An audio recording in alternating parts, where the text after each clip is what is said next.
Good afternoon. Welcome to the programme. Welcome to the Home of Common Sense.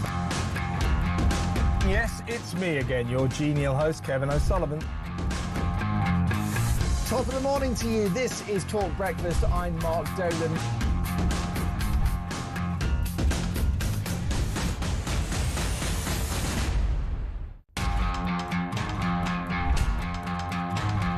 Just some breaking news for you coming out of Liverpool Crown Court. Loads to talk about, I promise you that. Loads and loads and loads. Good afternoon. Welcome to the programme. Welcome to the Home of Common Sense. Yes, it's me again, your genial host, Kevin O'Sullivan. Top of the morning to you. This is Talk Breakfast. I'm Mark Dolan.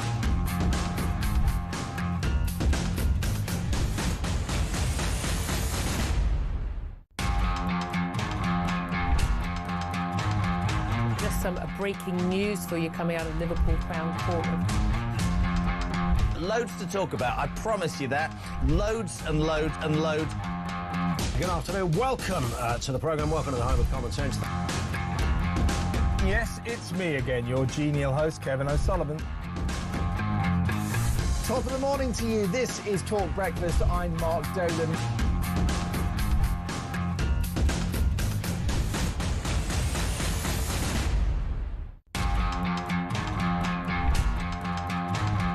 Just some breaking news for you coming out of Liverpool Crown Court. Loads to talk about, I promise you that. Loads and loads and loads. Good afternoon. Welcome to the programme. Welcome to the Home of Common Sense. Yes, it's me again, your genial host, Kevin O'Sullivan. Top of the morning to you. This is Talk Breakfast. I'm Mark Dolan.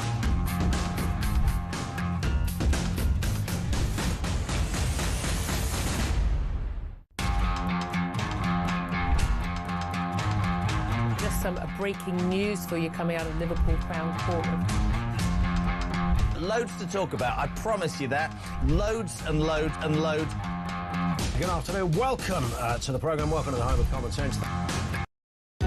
Across the UK, on DAB+, on your smart speaker, on your smart TV, and on your side. This is Talk.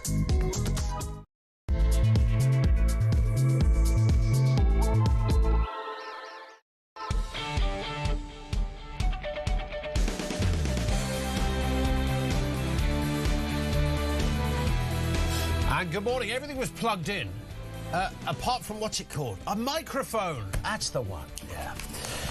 My bad at this end. Good morning. Welcome to the Home of Common Sense. Ian Collins in for Jeremy Carl. I tell you what, it's an absolute chocker one this morning. In case you hadn't noticed, by the way, the UK is skint. We are Boracic. Nothing left in the pot. We are tapped out. And now the International Monetary Fund has rather compounded this point by telling us that of all the major economies, the UK will be hit the hardest as a result of that energy shock caused by the Iran war. The outlook is grim. We were forecast to grow 1.3%. That's now been downgraded to 0.8%. We're behind every other major country on the planet. How do we even achieve growth? What is your advice to the Chancellor? We'll have more on that as well, and we'll keep the phone lines open. Tied in with this, the news we broke yesterday about our woeful defence spending. This is the former head of NATO and our own former defence secretary warning that things are dire. We're almost defending ourselves with catapults these days as we've decimated spending over the last decades. Meanwhile, welfare spending is off the scale and unsustainable. Should we reduce benefits in order to pay for defence? 0344 499 1000.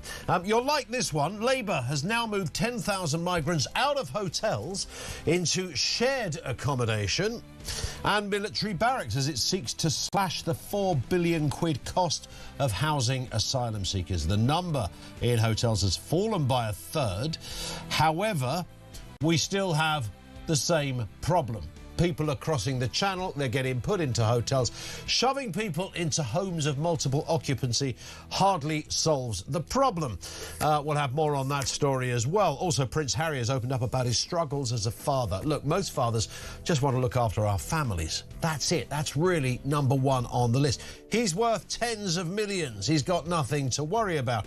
And talking of cold, hard cash, it's a boost for lottery players as the National Lottery is about to double your chances of winning the money by the bucket load. It's been announced that a single £2 ticket will give players access to 2 rounds of draws of 6 balls each, and they're able to win on either of them. It's a double bubble of joy. And also on top of that, there's a new Powerball game that will give you a chance to win £1 billion on the lotto. Seriously, do you know anyone who's ever won the lottery? Have you ever lucked in yourself on the big draw? Or won anything else, for that matter? 0344 499 1000. Charlie Rowley is with us. I nearly didn't announce that at the beginning because I thought, well, he might not be with us, because the last time I did this show, Charlie was due to come in. Never saw him again. I know. It was a double booking problem. I am here. I wish that were true. I wish I was that popular. You were to be booked double on booked. CBeebies or something. I was maybe meant to be here, yes.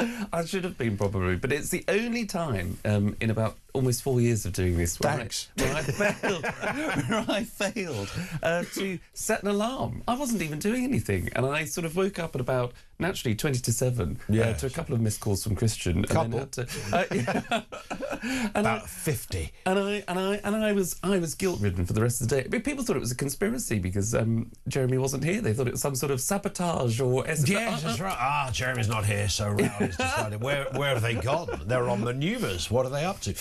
It's good to see you, Charlie. Just very briefly, I mean, that lottery thing, you can win £1 billion now on the lottery.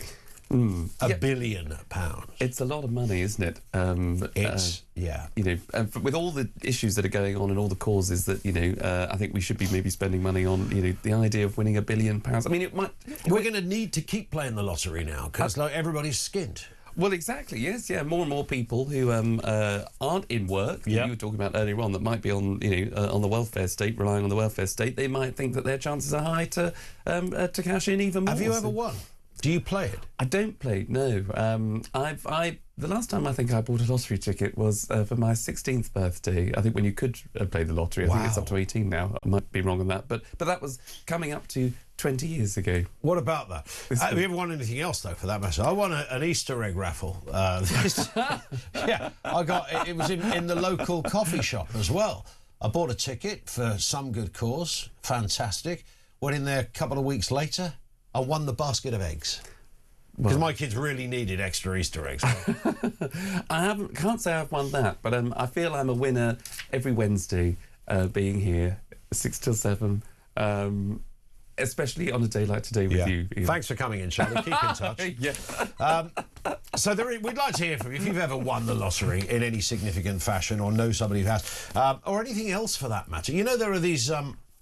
we will move on to the serious stuff in a second, but I'm fascinated by this. You know, there's a lot of talk about side hustles, ways of sort of earning an extra income where you don't have to do very much. And there's all these, every now and again, the Telegraph or something will do a piece on it, you know, dog walking, not a bad thing, 15 quid an hour, you know, do one of those a day, it's an hour's work a day.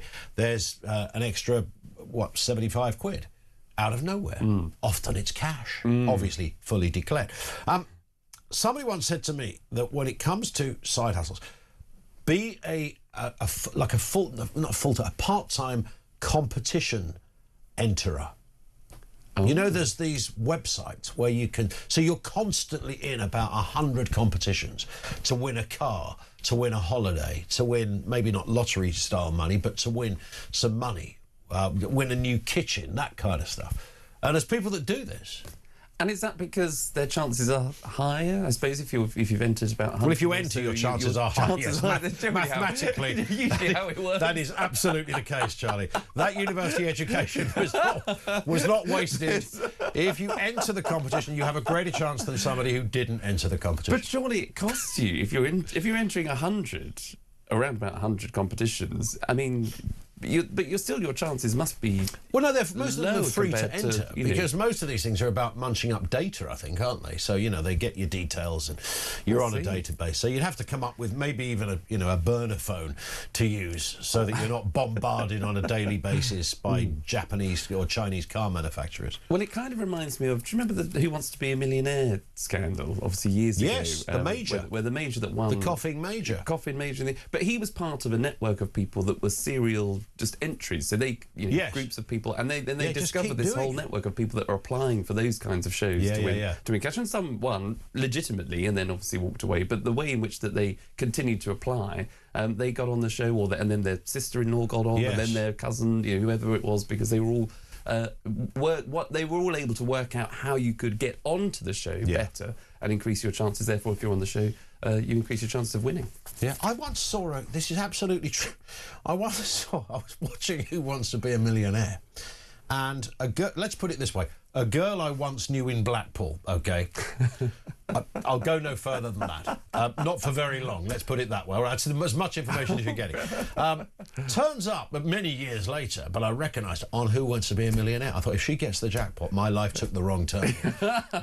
She was gone with about 250 quid. Well, now you can be a billionaire. Yeah, but indeed, you can be a billionaire. But yeah, those if you've entered that, if you do that competition, I'm fascinated by people who do that and what they win or don't win, whatever. 0344 499 1000. I don't know where to start on all these stories, by the way. I mean, the migrant hotel one is interesting. There's some breaking news as well that's just come in about legal advisors helping migrants pose as gay to get asylum. This is an undercover BBC investigation, and the BBC have decided to do some work on this one for the first time. I mean, quite extraordinary that this is... we kind of knew this happens. So somebody comes along, they were a devout Muslim half an hour ago, and now they're lauding it up in Old Compton Street on a weekly basis, according to their lawyer. It's he's always out with the drag queens, he's our Ahmed, he can't stop himself, and that, of course, will be a defence not to go back to a country like Iran where they'll hang you by your charlies, pun,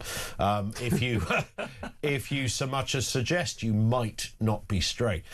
That's obviously one ruse that's used. Converting to Christianity is another one. But it comes on the back of this story that Labour have apparently moved 10,000 migrants out of hotels. And you read that headline, you go, oh, right, they're actually doing something. Well, they're not, because they're just moving them somewhere else, which rather sort of misses the problem.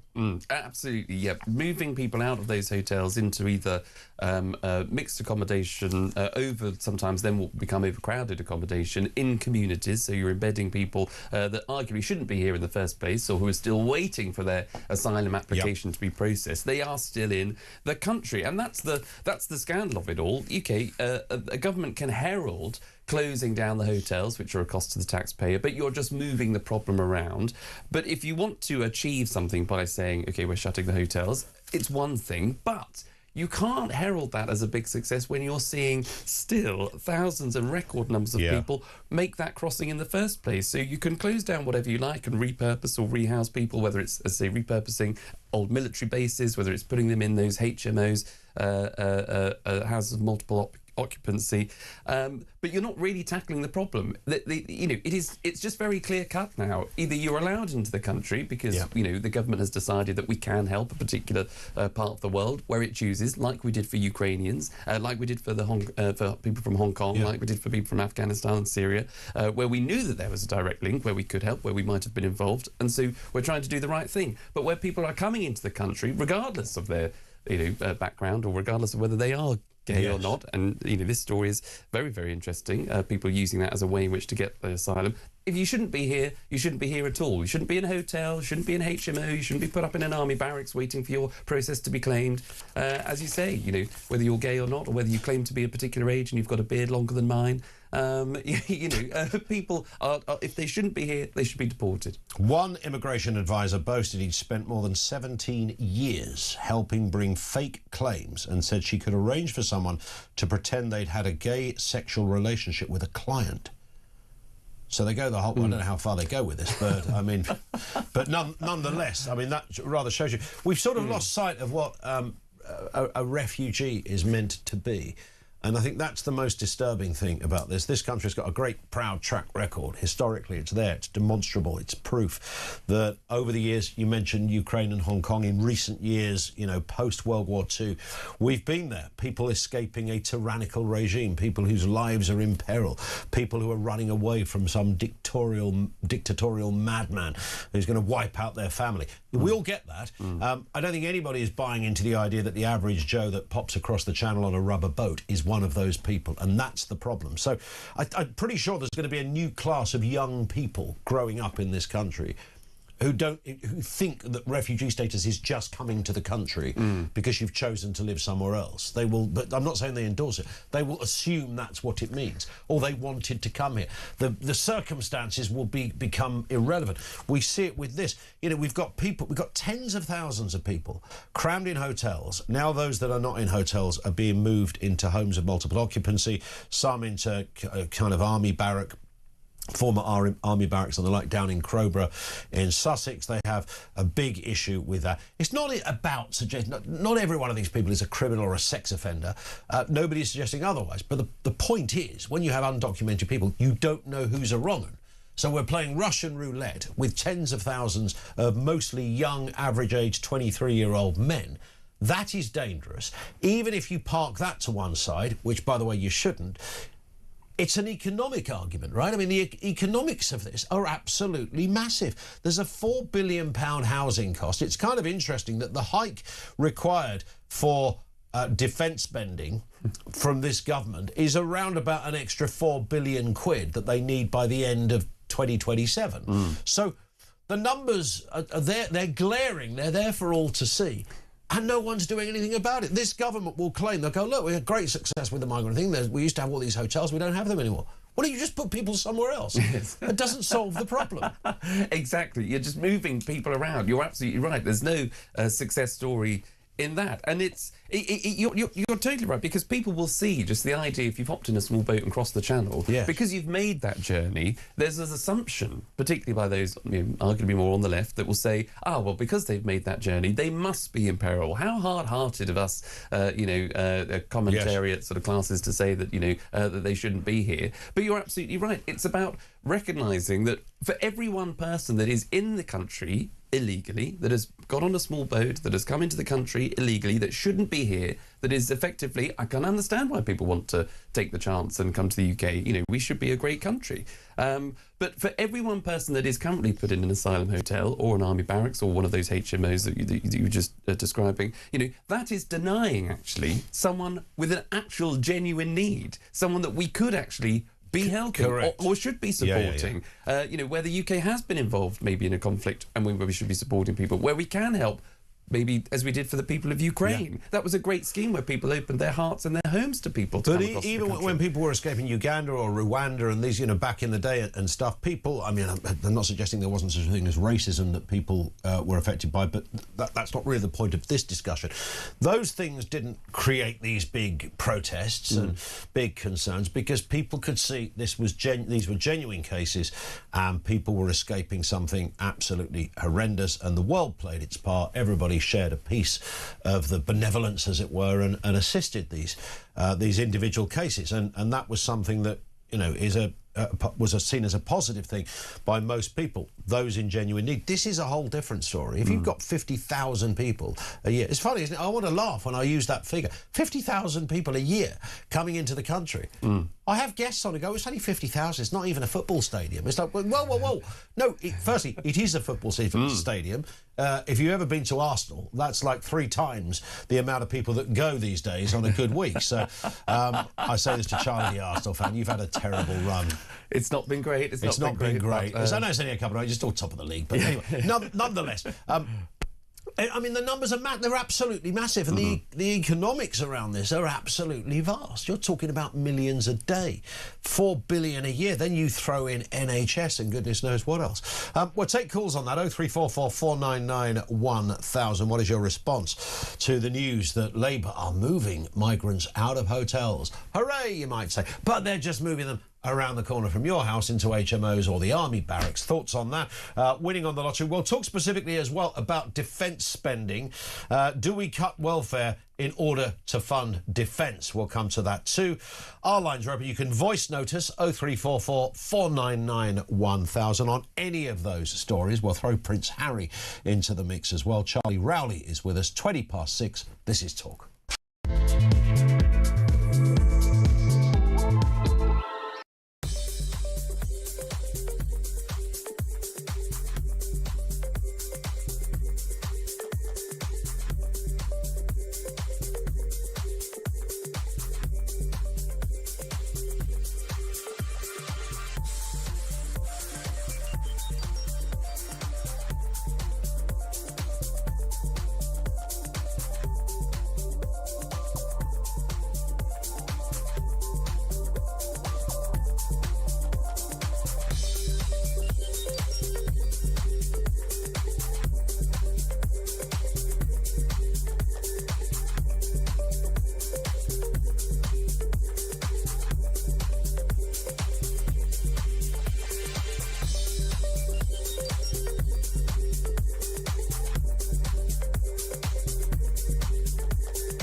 The issue with the EU is all the red tape and bureaucracy, and that's what this deal is really about. You know, it's about putting new bills on food and drink regulations, regulations. That's what it's about, and that's not going to help our economy in the slightest. Yeah, the three rules of the world. America innovates, China imitates, and Europe regulates. Yes. That's what we do. We just pour a mountain of red tape onto everything and make it not work.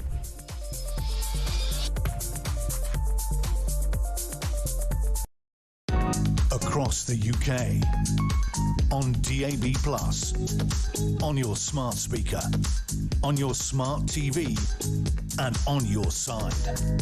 This is Talk. 22 minutes after 6 o'clock, Charlie Rowley is with us, looking through the big stories of the day. I mentioned the fact that we're skint, and the IMF. I know the IMF don't always get these things correct. We know that. They've been way off the mark on so many previous occasions, but they're talking about this country being the hardest hit when it comes to the energy shock caused by the Iran war. We were predicted to have growth, which was already quite grim, by the way. It was 1.3% growth. It's now been downgraded to 0.8%. We're behind every other major economy on planet Earth. How do we achieve growth? Nobody knows how to do this. Keir Starmer said, growth is my, it's my number one thing, to grow the economy, I'm going to grow the economy, and the economy is not growing. And when the more you look at the numbers, and this is not a partisan point, but the more you look at the numbers, it's really hard to see how, in fairness, how anybody is going to grow the economy. What do you literally do to grow this economy? Yeah, you're absolutely right. And you talked earlier on about the idea of that strategizing in number 10, where you've got a budget deficit, or you've got a welfare bill that's running riot, and a defence budget that needs to a gap that needs plugging. So why don't you just cut welfare and put it into defence? How do you get growth in the economy to generate extra revenue? Yeah. And it's by someone sitting in number 10 to say, perhaps Chancellor, perhaps Prime Minister, we shouldn't be putting up national insurance contributions on businesses, the people that actually go out and employ people, the shopkeepers. We're a nation of small shopkeepers still at the end of the day. Yeah. They are the people that employ others. They are the people that create create that growth in the economy. So maybe not put up national insurance, the minimum wage, and business rates all at the same time, which is only going to choke off that growth. Of course it is. And, you know, you'll find people that are now laid off from work that are then going on to that welfare bill, going into that welfare column. So it's about getting it off the, you know, getting the bills of the government, of the state, getting those down and getting people into the private sector, into work, and ensuring that they can have a long and prosperous life, you know, and liberty without state involvement. But we've got to grow something. We've got to do something, haven't we? We can keep kind of filling the cracks and, you know, somebody opens up a small business, and that's fantastic because small and medium-sized enterprises, as they're called, are actually the backbone of the economy. It's not the Googles and the Amazons. They are clearly massive in their own in their own right. But in terms of the bulk in that pie chart, it is those small and medium-sized businesses that keep the cogwheels turning. Is it just more of those we need? But simultaneously, people are skint. So spending money in those businesses or with those businesses is really tricky. Yeah, absolutely. I mean, look, you know, the other thing is not driving away those entrepreneurs who have decided, because the tax bill is so high now in the UK, that they have decided to set up those big companies and corporations elsewhere. They should be here in the UK. We want them to be here in the UK because that will generate a significant amount of income to the Treasury. But it's also about infrastructure, and so spending money on defence, on our defence capabilities, on national infrastructure, on defence and security, whether it's cybersecurity, whether it's investing in obviously more boots on the ground, whether it's the new technology, whether it's building more drones, whether it's maintaining our defence bases, all of that is in the national interest. It's national infrastructure. It's spending on us, on ourselves, investing in our future. That creates growth, or would create growth. But what is really troubling about these figures is that part of the economy that is contracting, it's not even growing at a minimal rate of that 0.8% or not even 1%, but the part of the economy that is contracting is the house building sector. And these are people, as I say, the builders, the plumbers, the electricians, the house builders that will generate that growth. And any kind of other infrastructure, that's contracted. So that's a real worry. And you've got a government that should be saying, as it has done previously, because it hasn't been able to get its ducks in a row, I think, when it's tried to reach for a good headline to say, we are going to be the fastest growing economy in the G7, as the government would say, despite Brexit. But at the same time, it's now saying we need closer ties with the EU, when we have been the fastest grower of the G7, outperforming our G7 countries like France, like Germany. So the government wants closer ties with an organisation that is slowing even what was worse than we were. But it now appears from the IMF that we're going to be dragging our heels behind them. But that is down to government decisions. Absolutely. Well, let's have a listen to Keir Starmer talking about his priority of growth. We're setting out for growth, which is the number one priority of this government, growing our economy, wealth creation. We turn the economy around, get the growth that we need, which I'm absolutely certain we can get. What I will say is that growth is the number one priority of this government. Economic growth, wealth creation, making sure that people are better off. Growth. Yeah, how's that going, Keir? A lot of growth mentioned there. Wealth creation and growth. This is, I mean, literally, it is not happening, and there is nobody can see a roadmap of how it will. Even if you take, you know, a die-hard Labour supporter and said, right, explain the journey of growth as planned by this government, they wouldn't be able to give you that. They wouldn't say, oh, here's a bit of paper. Look, there it is. Look, you see, we're going to go that way. There's none. There is none. Yeah, absolutely. That is just, and that is the frustration with politics. And of course, people will say, well, Charlie, I used to work for the Tories. You're going to be sort of critical. It's not about that, because as you say, most people can see when they have the Prime Minister on their televisions talking about something, so making it very clear in that clip that, you know, he wants growth. That is the number one mission. Yeah. But we have no idea and no detail and certainly no results to suggest that that's the case. And, you know, when you've got a situation where the welfare bill is ballooning, you know, the headline itself, I think last week, where there's £330 billion is spent on welfare when the Exchequer is only getting in 331 billion, excuse me. Well, that's unsustainable. You know, it is completely unsustainable. So we are spending more than we're getting in, particularly on welfare. We're taxing people to a point which they want to leave the country. We're choking off that growth, as has been reported by the IMF, because of those increases in as I said before, national insurance contributions, the minimum wage, business rates, we're attacking business, we're not supporting them. Indeed, and that welfare budget is set to balloon by 2029-2030 to 373 billion, with no discernible way of being able to spot where the extra money is coming from. So it's going up, up and up and up. And yesterday, George Robertson, who is he was a former Defence Secretary. I mentioned this to you in the office, just worth just a little backstory of Robertson. He was part of the first Blair administration back in 1997, came in as their Defence Secretary. He was there for 2 years. Always a bit of a curious character, slightly sort of bumbling fella, comes down as a right old lefty from Argyll, joins the Westminster elite. And I used to look at this guy, I think he's an interesting choice for Defence Secretary. He was kind of, sort of Arthur Scargill territory in terms of left-wingism. He was in the sort of George, what's his name? George, his name's, what's his name? Arch lefty.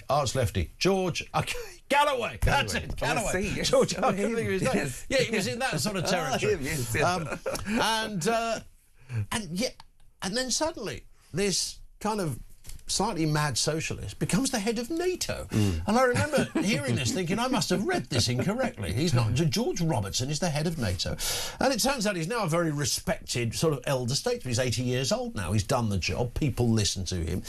He doesn't sound like a mad lefty. He's very, very sound on economic. Even during the Labour government, so in 1997, Labour inherited the books from the Conservatives, and they kept their promise on spending for the first 2 years, which involved a reduction in defence spending.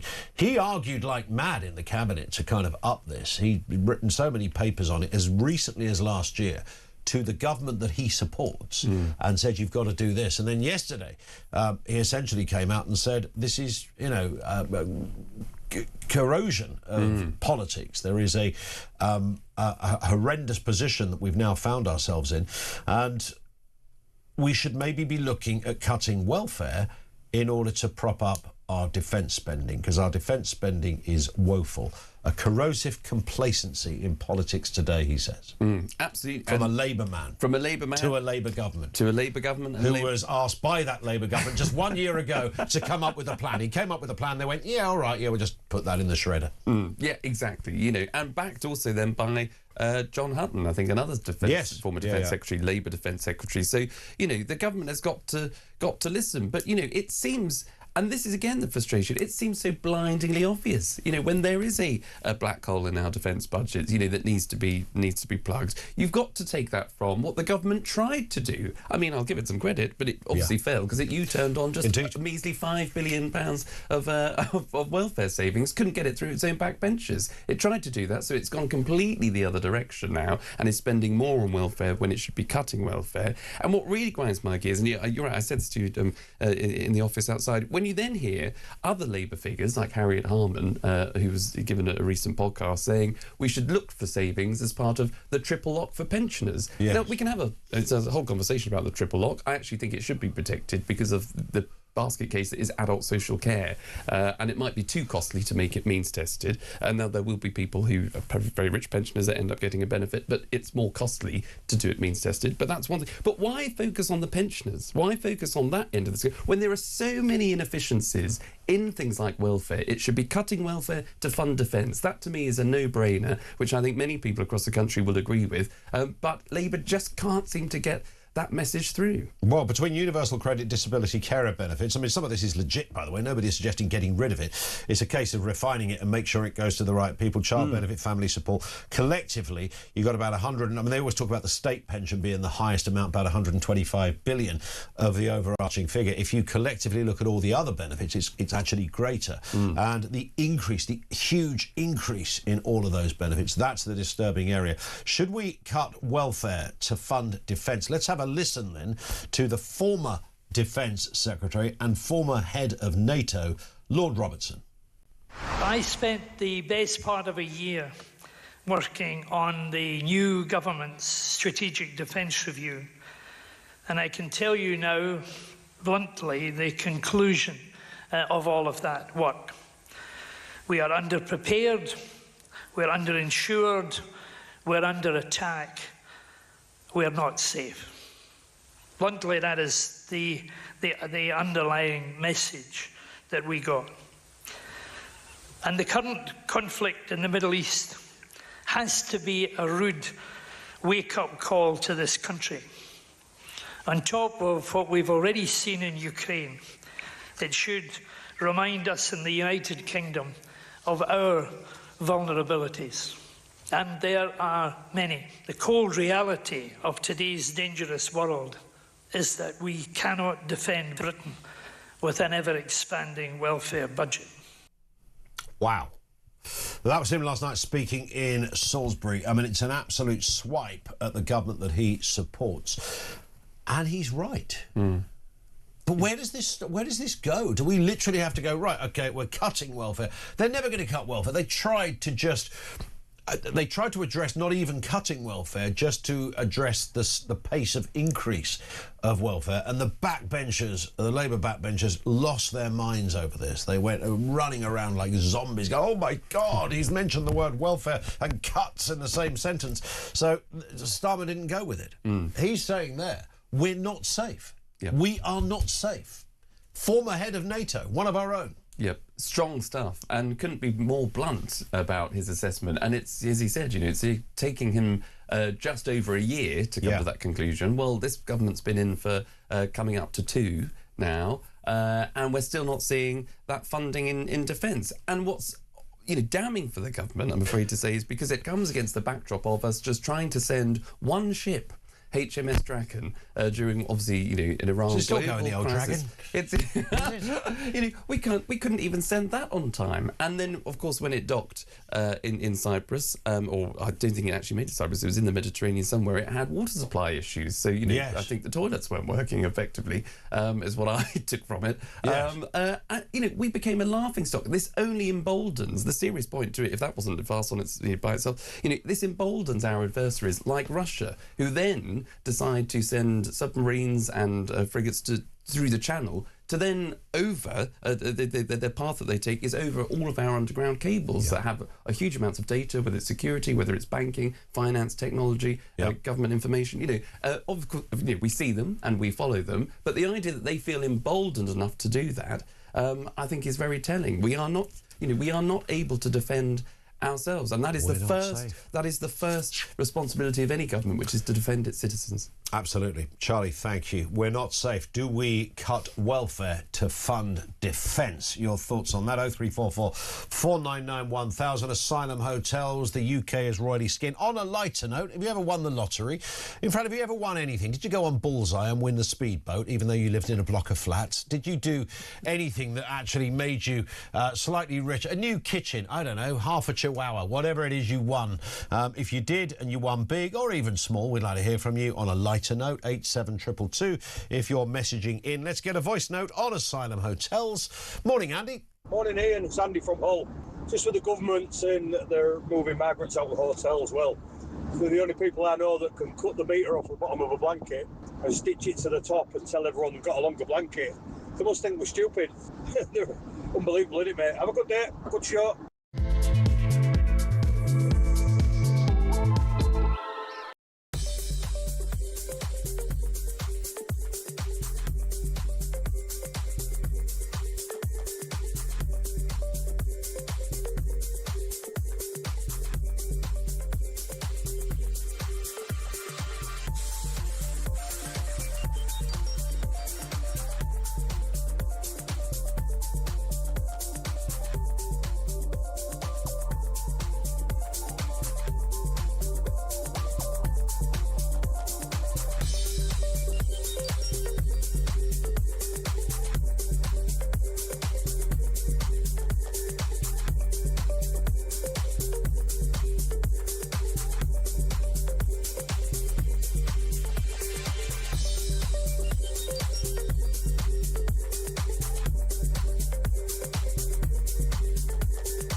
across the UK. On DAB+, on your smart speaker, on your smart TV, and on your side. This is Talk. 0344 499 1000. It's 20 to 7. Loads going on at this end. Good morning, Ian Collins in for Jeremy Kyle. It is Talk Breakfast. Let's get a voice note on Asylum Hotels. Morning, Matt. Good morning, Ian. Just about to start day delivering. So we're getting on to HMOs now. That's going to be the next big headache for everyone. I've got one across the road from me. Nice little terrace street, so semi-detached, nice little part of Warrington. They've come in, these capital investors, they've bought this house, they've turned it into 8 bedrooms. It's a monstrosity. They've had cowboy builders in. There's all kinds of people coming in and out. You don't know who they are. Every street, this terrace street in Warrington's pretty much got a HMO popping on it. There's no houses for sale. The housing market is on its backside, and they think they're solving the problem. They're not solving the problem. The only way you solve the problem is send them back. We've got bigger problems to send these people back because we haven't got work, we haven't got the infrastructure, we can't afford it. When's this Labour government going to understand that? All right, thanks. Anyway, I've had me rant now. Ta.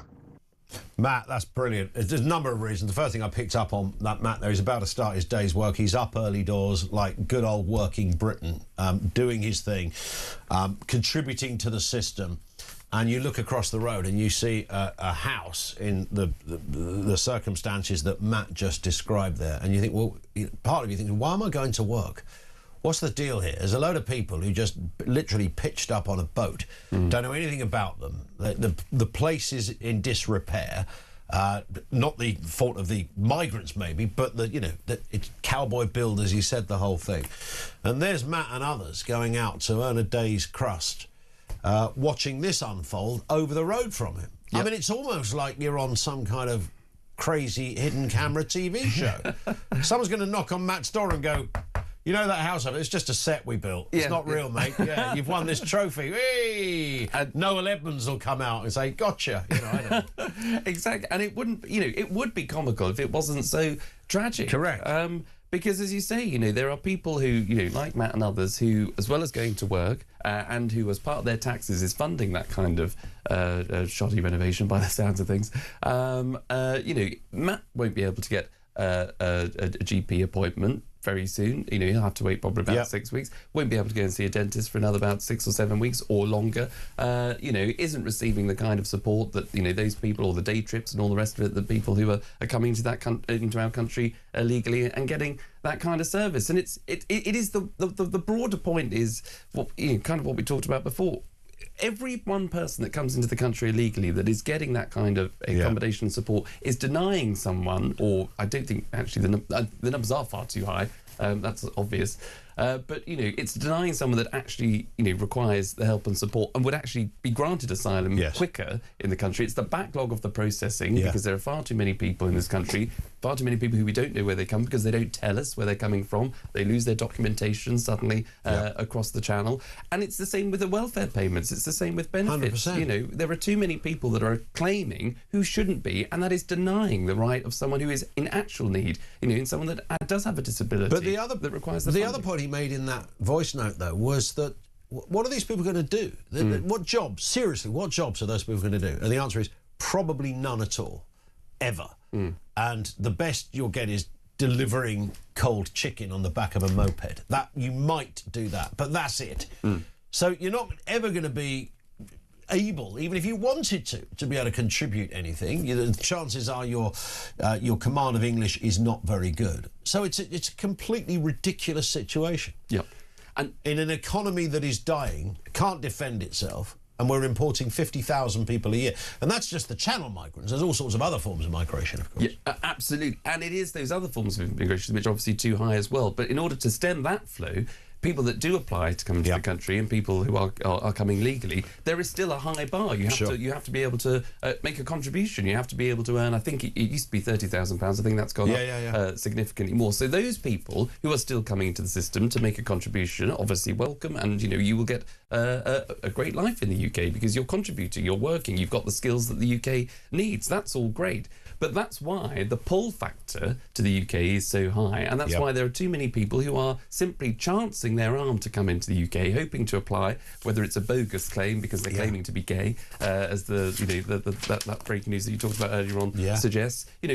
These people won't be able to make a contribution because we did. And then just on that point, Charlie, you talked to somebody who, I don't know, went over to Australia to do some work, a Brit, did a couple of years in Australia, fell in love with somebody, got married, thought, oh, we'll come back to the UK, and the Home Office go, no, you can't just do that. You can't just bring back an Australian woman into the UK. You've got to jump through some hoops first. OK, what do we have to do? Well, first, it's going to cost you about 10 grand. Secondly, you've got to essentially join the Moscow State Circus, prove your abilities in both fitness, your mental agility, your knowledge of the country. Got to do all of that first, and that might take another 2 years. We've spoken to people who haven't even seen their own kids because they can't get their legit family into this country. Professional people unable to do it. Or you could just fly to Calais and jump on a rubber boat. And the whole thing is sorted for you. Let's move to this story. Prince Harry has opened up about his real... I'm going to get emotional when I read this. OK. Shall I try again? Prince Harry has opened up about his real struggle. See, I told you I'd go. Real struggles of fatherhood as he reveals he went to therapy. This is day 2 of Harry and Meghan Markle's Aussie tour. It's got underway. I'm literally crying here. Call me Meg, Duchess of Sussex tells Australian well-wishers as she shrugs off the title on the first day of this faux royal tour. Call me Meg. Isn't that a Broadway musical?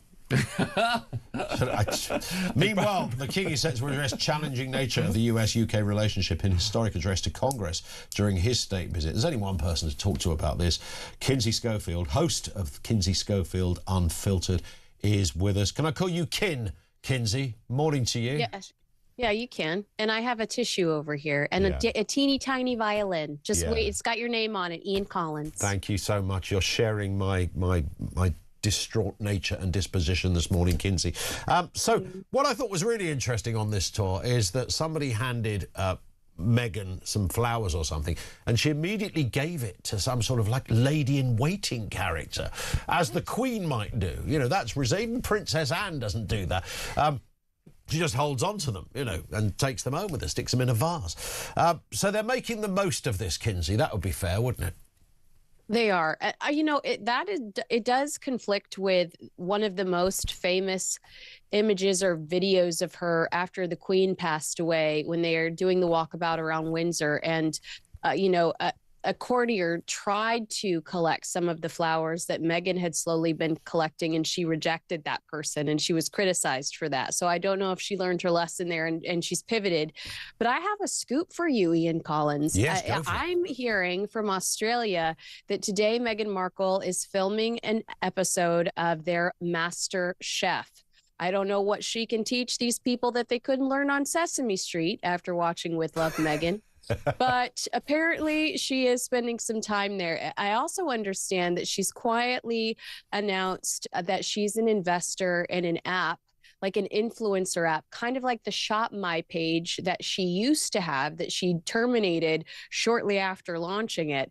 And she's utilizing this app, this AI app, to shill the clothing that she's currently wearing on the Australian tour. Wow. So when people are sitting back asking, what's the motive here? What's the ultimate objective?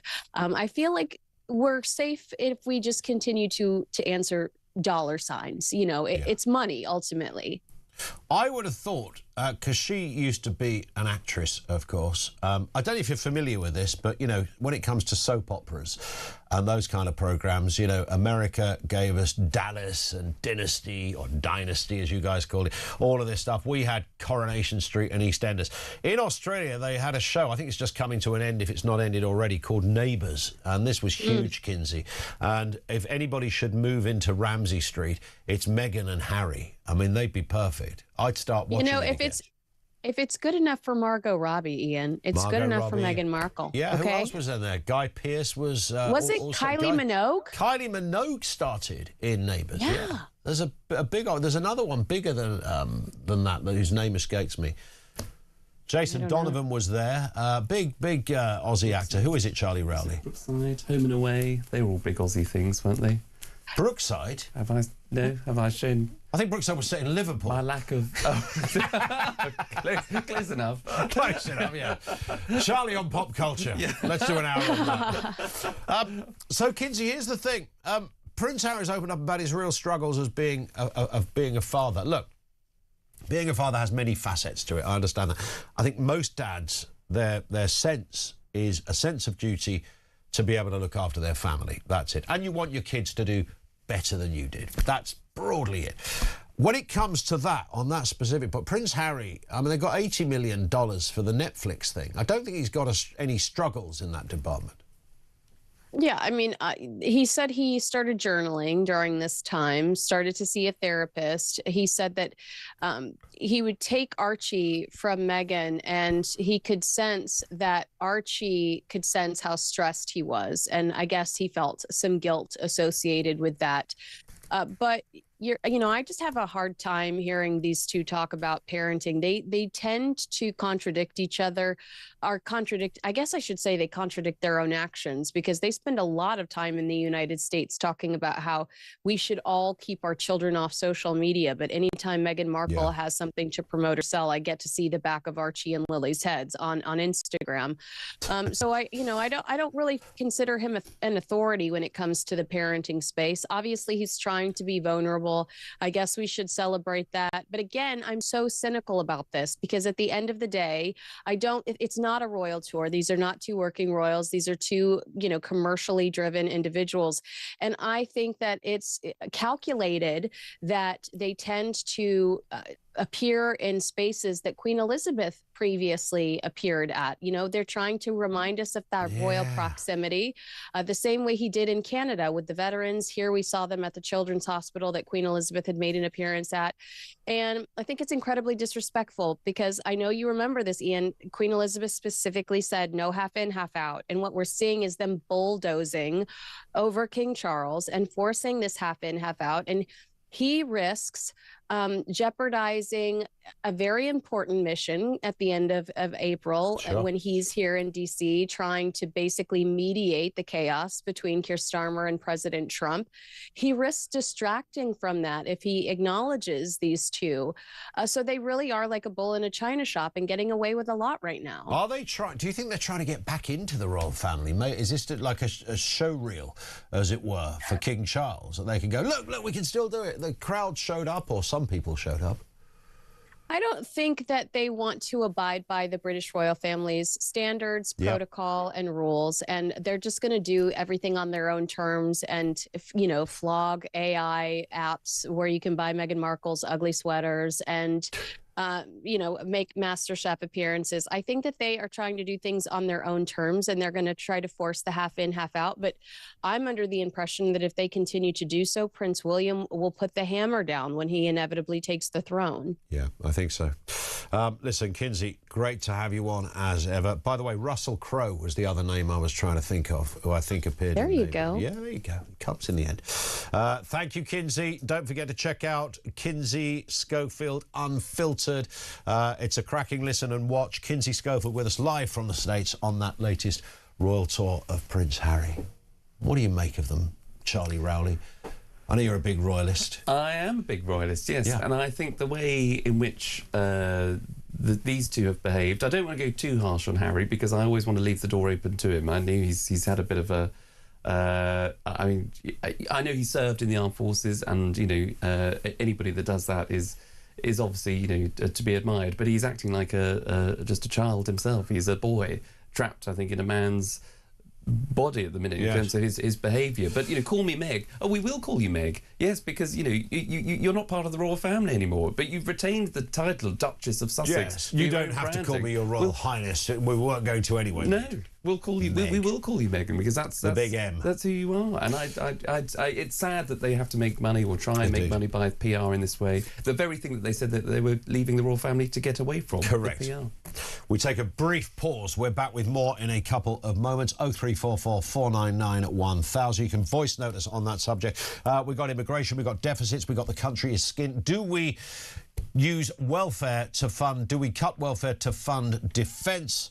And what have you won in your life as the National Lottery announces its double bubble and you could be a billionaire? Have you ever got close to anything like that? Lines are open. This is Talk.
It's pretty clear that the ceasefire, such as it exists, is not going to hold for very long. But, you know, the thing that worries me, Julia, which you guys have been touching on already, is just the amount of misinformation we are being subjected to on an hourly basis every single day. I mean, the idea that Israel is just, you know, like a lunatic bombing Lebanon for fun is complete claptrap.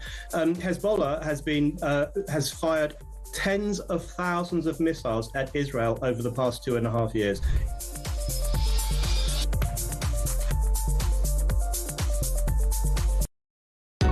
Across the UK, on DAB+, on your smart speaker, on your smart TV, and on your side. This is Talk. It is Talk. Good morning. Ian Collins in for Jeremy Kyle. It's Talk Breakfast. We are the home of common sense. That's why Charlie Rowley is with us this morning. Always speaking common sense. There's a lot we've been talking about here this morning. Let's get a voice note on the economy, which has been central to the big agenda here today. This comes from Pete. Morning to you, Pete. The IMF have given this country the very bad news, the grave news that this country is going to go bust. And at the same time, Rachel Reeves turns around and says we're going to give £752 million to Kiev. This can't be done. Everybody gets money except for the people in this country. They're giving money away left, right and centre. But the pocket isn't bottomless. There is nothing left to give away. There's nothing left to give away. I mean, Ukraine, you see, that's a whole other separate point. I mean, that's dividing the room increasingly. I mean, I get the notion, you know, it's a European country in our continent. We've seen this playbook before in that part of Europe. We know what can happen. How much more? I don't know what the total is of how much money we've sent to Ukraine.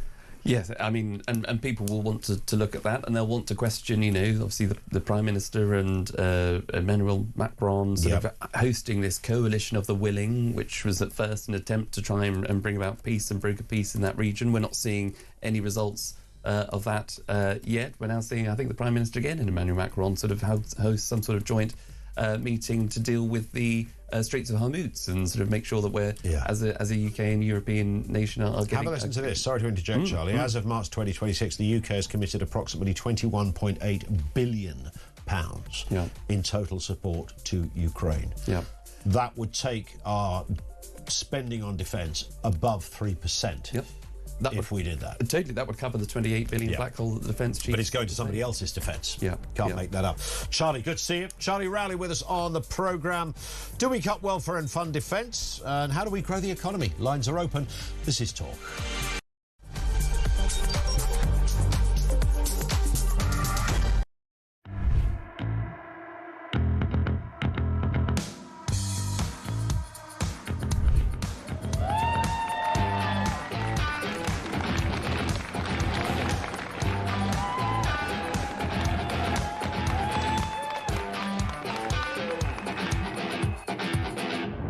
My fellow Americans, let me begin by congratulating the team at NASA and our brave astronauts on the successful launch of Artemis II. It was quite something. It will be traveling further than any manned rocket has ever flown and will very substantially pass the moon, go around it, and come back home from a distance that has never been done before. It's amazing.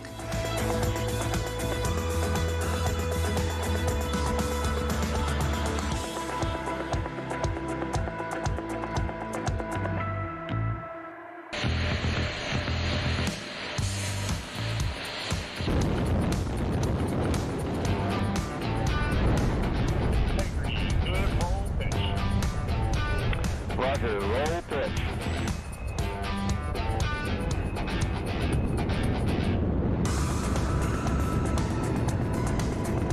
Integrity, AMT high.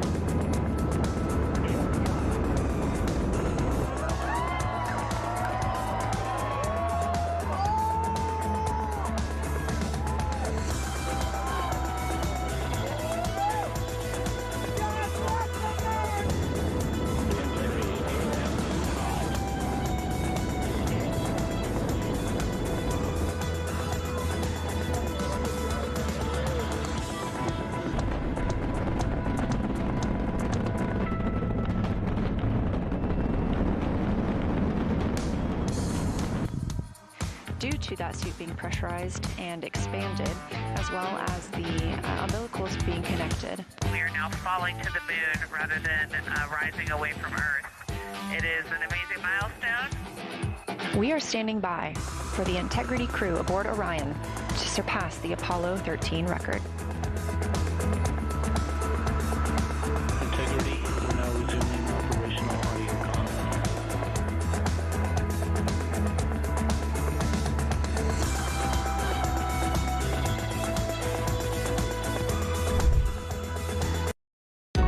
Across the UK, on DAB+, on your smart speaker, on your smart TV, and on your side. This is Talk.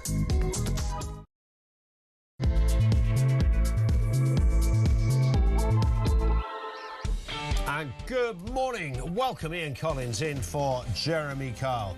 I don't even know where to start. The headlines just keep on rolling in. Great response from you. Ways to get in touch, 0344 499 1000. You can drop us a voice note there as well. In case you hadn't noticed, the UK is a bit skint right now. We are Boracic, nothing left in the pot.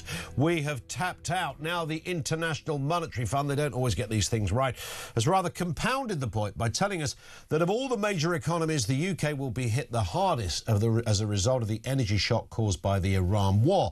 The World Economic Outlook is already grim. Of course, the forecast was previously 1.3%. This has now been downgraded to 0.8%. How do we even achieve growth in this country? What is your advice to the Chancellor? Also tied in with this, the news that we broke yesterday on this programme. This was the former head of NATO, our own former Defence Secretary, warning that things are dire. We heard that little clip earlier. We'll play it in a moment again, suggesting that we are stuck. We're scuppered. We are not safe as a country. Our defences are woeful, but the amount we spend on welfare is still off the scale. 330 billion a year and rising. We're spending more than we actually take in on tax. So in that, or with that in mind, do we cut welfare to pay for defence? 0344 499 1000. Also, in addition to that, we've got the number of migrant hotels, which has fallen. The number of migrants in hotels has fallen. You think, well, that's a good... What, Keir Starmer's played a blinder? Shabana Mahmood has done her job, really? No, they've just moved all these people somewhere else, from hotels into homes of multiple occupancy, as well as former military barracks as well. And some breaking news. Donald Trump has spoken to Sky News, and he's described, I mean, that in itself is breaking news. He's described the sad state of the special relationship with the UK and suggested he could change the conditions of the trade deal. Now that is quite telling. Let's get a word on this and the other big stories of the day. Nigel Evans is with us, former Deputy Speaker in the House of Commons, former Tory MP of about 150 years. Nigel, welcome to you. Nice to have you with us. Good morning. Morning, Ian. Yeah, it feels like 150 years. I bet it's nice waking up not having to go on those green benches, though. No, I miss it. I miss it. And particularly at times like this, of course, where, as you say, the news agenda keeps on rolling. There's some massive news breaking every half hour. So, yeah, I do miss that. But I was at Phil Willis's funeral yesterday at Westminster. All right, Tony Blair was there, George Brown, the current Prime Minister, and a lot of some of my former colleagues. And so we were chatting around. I had a little chat with Andy Burnham as well, and said what a big mistake it was that Keir stopped him from standing by-election. So, yeah, it took me back, bumping into all my old friends and, of course, the wonderful tributes to Phil Willis. What a great former immigration minister, of course, and famously had that Joanna Lumley moment, which we all recall. Yeah, but you know, she wrote to Phil's widow and said, really, that there was nothing that really separated both of them and how much she admired him. And she ended up in her letter, which George Brown read, when she said, I thought that Phil was absolutely fabulous. What a great tribute. And I mean, it's interesting. We are talking about somebody's funeral here, but I mean, you met the kind of the old guard, as it were, which is much of what we're talking about here, because we've been discussing George Robertson, who was, of course, part of that 90s, well, I wouldn't say intake. He was an MP since the 70s, but certainly found himself as Defence Secretary in the Cabinet. I'm going to just repeat to you, Nigel, what I said earlier. When George Robertson first came on the scene, I sort of saw him as a sort of a bumbling, slightly kind of arch lefty in the George Galloway mould of things. He was a proper socialist, if you like. Half an hour later, he's head of NATO. And I remember thinking at the time, how did that happen? Goodness me. But he's become a very respected elder statesman now. He's 80 years old. We played that clip, which we'll play in just a second. He looks pretty darn good as well. He's very switched on. And grave warnings about the state of our economy and our defences. Let's have a listen to the former Defence Secretary and the former head of NATO. I spent the best part of a year working on the new government's strategic defence review, and I can tell you now, bluntly, the conclusion of all of that work. We are underprepared, we're underinsured, we're under attack, we're not safe. Bluntly, that is the underlying message that we got. And the current conflict in the Middle East has to be a rude wake-up call to this country. On top of what we've already seen in Ukraine, it should remind us in the United Kingdom of our vulnerabilities. And there are many. The cold reality of today's dangerous world is that we cannot defend Britain with an ever-expanding welfare budget. And Nigel, what is remarkable about this, of course, is that this is a Labour man, and this is the party that he supports and served in senior positions. It's also the party that he advised only a year ago about all of this. Nothing much has happened, and he's warning there, essentially, that we need to look at welfare to fund defence. Yeah, and he's absolutely right. I used to bump into George quite a bit when I was in the Commons. He was in the Lords. And he so apparently said that the speech he gave yesterday in Salisbury didn't go down well with the current Defence Secretary, John Healey. And I'm not surprised, because it's a wake-up call to what has gone wrong. You can't spend 5 times the amount that you spend on defence on the welfare system. And even John Hutton, another former Labour Defence Secretary, has come in as well with a similar message. The reality is you can't spend the money twice. It's apparently in all the papers this morning, Ian, that even the defence industry is being asked to cut back expenditure by another £3.5 billion. Yeah. Never mind increasing the amount of money that we should be spending on defence. And so I just think this is brutal. They talk about the hollowing out of the armed forces, and that clearly has happened when people thought we had a peace dividend. Now we've got war in Ukraine, we've got war in Iran, and the consequences of all of that, never mind the other threats that are coming from other parts of the world. And George's wake-up call is saying we've got to start to spend the money now. I mean, even if we started to spend that money, Ian, today, we're not going to see some real turnarounds probably for more than 12 months. Yeah. And so we either start spending that money now or we literally are not going to be able to defend our country, which is what the first aim of any government has got to be, is the defence of the realm. And we're just simply not being able to do it. It's interesting that in the 80s we spent more on defence than we did on working age welfare, and now it's flipped around spectacularly.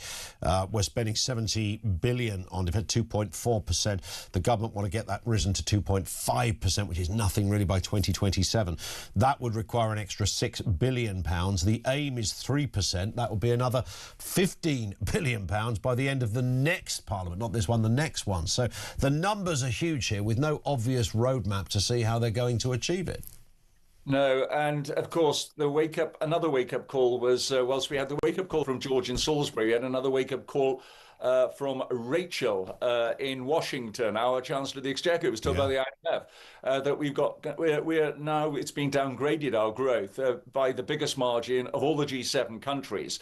Most of the G7 countries are seeing a downgrade because of the war of 0.1%. Ours is 0.8%, which means, of course, that there's going to be even less money. The threat is that interest rates may go up, and even if they don't go up, they stay static at a time when industry is hurting. Now, which is the sector, Ian, that is going to help the United Kingdom more than any other? Is it going to be Benefit Street, or is it going to be British industry, the people who employ people, the entrepreneurs, the people who basically create the wealth? We were told only 2 years ago in the general election that we needed growth in this country, and now Britain is stagnating. And that means, therefore, that the amount of manoeuvre for the Chancellor of the Exchequer is way less now than it's ever been. And you've got people like Harriet Harman from the luxury of the House of Lords saying, well, perhaps you should scrap the triple lock on pensions. Well, I've got to say, well, my clear message to Harriet is it's okay for people like you who are on a gilted pension from the House of Commons, and of course your ministerial pension. You're cosseted by your money coming in from the House of Lords, and then you've got all that money coming in from your podcasts and TV appearances. Don't lecture the rest of Britain and pensioners who have worked hard all their lives, put away a little bit, and now you think that they should be punished by losing the triple lock which was promised to them in the last general election. No, there's another avenue, Harriet, and that is to tackle the real problem of Benefit Street Britain. The threat from the IMF is that unemployment over the next 12 months is going to go up another 150,000. Who's going to pay for all of that?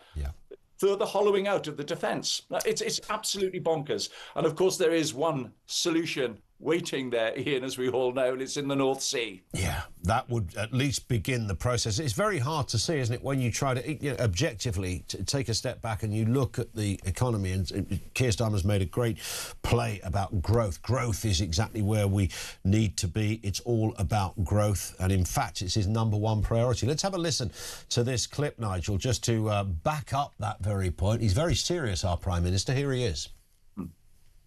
We're setting out for growth, which is the #1 priority of this government, growing our economy, wealth creation. We turn the economy around, get the growth that we need, which I'm absolutely certain we can get. What I will say is that growth is the #1 priority of this government. Economic growth, wealth creation, making sure that people are better off. Growth, growth, growth, growth, growth. How's that going, Keir? Growth, Nigel. He wants it, but he can't achieve it. It doesn't know how to get it. Ian, a few days ago, you had a lady phone into your programme who went on a list of things that That was Starmer beautiful. has done wrong. Georgina, yes, fantastic. I think it was 2 minutes without coming up for air. Yeah. She got it on the button. She was absolutely right. Now, it's all very well for people like Keir Starmer to talk about growth, as he did during the general election. And yes, the first thing that his Chancellor of the Exchequer did was to increase costs and regulations upon British business, which meant, of course, that they were going to lose jobs. And that's exactly what's happened. Unemployment's gone up every month since this government has taken power. Which means, of course, that extra money is being diverted away from essential spending on things like defence. And it's going into Benefit Street. And what you've got is Alarm Clock Britain, people who are literally listening to this programme, who are getting ready to go to work. They're going to spend 8 to 10 hours working today, paying their taxes, which are then being diverted to a number of people who are not working. And of course, Rachel Reeves, the one thing she has said about the economic crisis that we're currently facing, particularly on energy, is, right, we need to support Britain on energy costs. She's not talking about giving support to British industry. She's talking about giving even further support to Benefit Street. She's going to means test it to ensure that those who are at the very bottom of income in Britain are the ones who are going to get support, which really translates into it's going to be even more less productive for people to actually go out and work and pay their taxes. It's insane. They will be worse off compared to people who are on Benefit Street. It is an insanity, and there's another story that feeds into this, something we talk about often, and I know you're aware and feel passionately about this as well. Huge immigration problems in this country. Nothing is happening to stop it. In fact, it's almost being encouraged, because we read today, the headline says the number of migrants housed in hotels has fallen by a third. You go, look at that, go, wow, so maybe Keir Starmer and Shabana Mahmood, maybe they played a blinder here, they're doing. But no, they haven't. They've just moved people elsewhere. So they've now moved some of these migrants in hotels to homes of multiple occupancy, paid for, of course, by the taxpayer. Anything else, NHS treatment, paid for by the taxpayer. Those not moved into homes of multiple occupancy are moved into former military barracks and things such as that, Nigel. It's an absolute mess. We've got 50,000 23-year-old young men coming to this country on an annual basis. This doesn't include overstayers on visas and all sorts of other things. These are the people that are entering illegally, claiming asylum and being given accommodation. They haven't solved the problem. Like the air bubble, they've just moved it elsewhere. Yeah, and they think that Britain is not going to notice. And yeah, it's going to cost an absolute fortune. The real problem, of course, is that when Keir Starmer said we need to smash the gangs and tackle the problem at source. He's absolutely right. We needed to tackle the problem at source, and that's just simply not happened. The number of immigrants have come in now under his stewardship has gone about 40%. You showed the figures, over 70,000 have come in since Keir Starmer became Prime Minister. And moving them away from hotels is absolutely right. But moving them to houses of multiple occupancy, into people's communities, or into disused air bases or whatever they happen to be, is just simply not the answer. You've really got to get to grips with the problem, because the amount of money that British taxpayers are now spending on looking after these illegal immigrants, let's just say that word again, they are illegal immigrants. They're people who come into the United Kingdom illegally. That should be a crime. And you can see other countries are getting to grips with it. The United States of America has got to grips with it. Why? Because they've returned people to third countries. The European Union themselves are now looking at Rwanda as an area where they... You can't make this stuff up, can you? They will be using those bases, Ian, that British taxpayers have paid for. And Keir Starmer, one of the first actions that he did was to do away with the Rwanda scheme. You've got to get to grips with it. You really have. And instead of which, we're paying hundreds of millions to France, who we've got their border security guards on beaches looking at people getting into boats. They won't stop them. They're just waving them off. The border guys are on a day out at the beach. And what's interesting, the annual cost of housing asylum seekers, that doesn't include all the additional costs, around about £4 or £5 billion, which interestingly is almost just shy of the amount of additional extra that's needed for the next rise in defence spending. So, I mean, the numbers are ridiculous. There is one light-hearted story to finish on, Nigel. It's on the the front page of The Sun there you can see it. Who wants to be a billionaire? The new rules on the lotto, they've changed everything. You can win twice. You're going to enter 2 draws. And the new Powerball game, Who Wants to Be a Billionaire? We're told that the last Treasury meeting, Rachel Reeves asked Secretaries of State to enter the lottery on a weekly basis to try and win some money. Have you got any intel on that, Nigel? Because I think the MOD should be buying a ticket. Ian, when I first got elected, John Major was the Prime Minister, and it was he that introduced the National Lottery, and I sat on the committee, the standing committee that went through the legislation line by line, and I can remember the argument was we shouldn't encourage people to gamble, and we should only have it once a week, and it should be really constrained. And look at it now. It's unreal. It's gone absolutely crazy. It's no wonder, Ian, if you look at the major story in one of the newspapers today, says that the Labour Party are going to get absolutely smashed at the local elections. And in the Welsh Senedd elections, which the Labour Party have held control ever since devolution came about, that they are likely to come third behind both Reform and Plaid Cymru. It's no wonder. They think the people are not noticing what's happening. The people have twigged.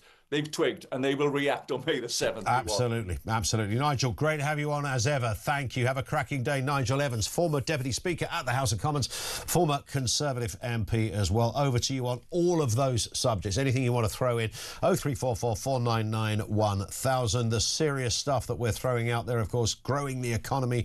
What is your message for Rachel Reeves? And do we cut welfare to fund defence? And on a lighter note, reference the lottery. Have you ever won it? Or got close to a biggie?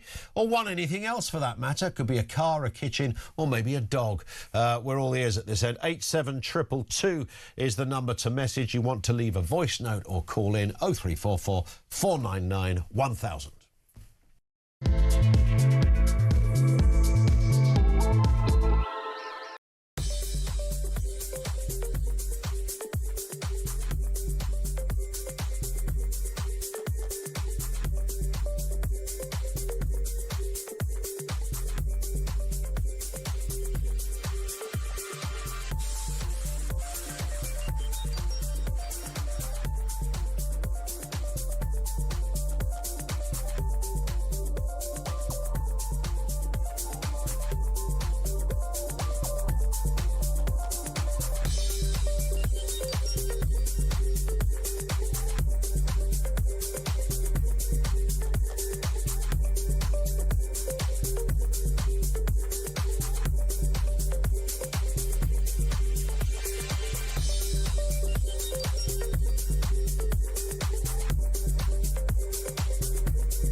He's just trying to take credit, Keir Starmer, isn't he? This man is not a leader. He is not the statesman that our country needs. He's failing us at every single level. Donald Trump understands that Keir Starmer is fundamentally not a patriot. Yeah. He's not on the side of the West.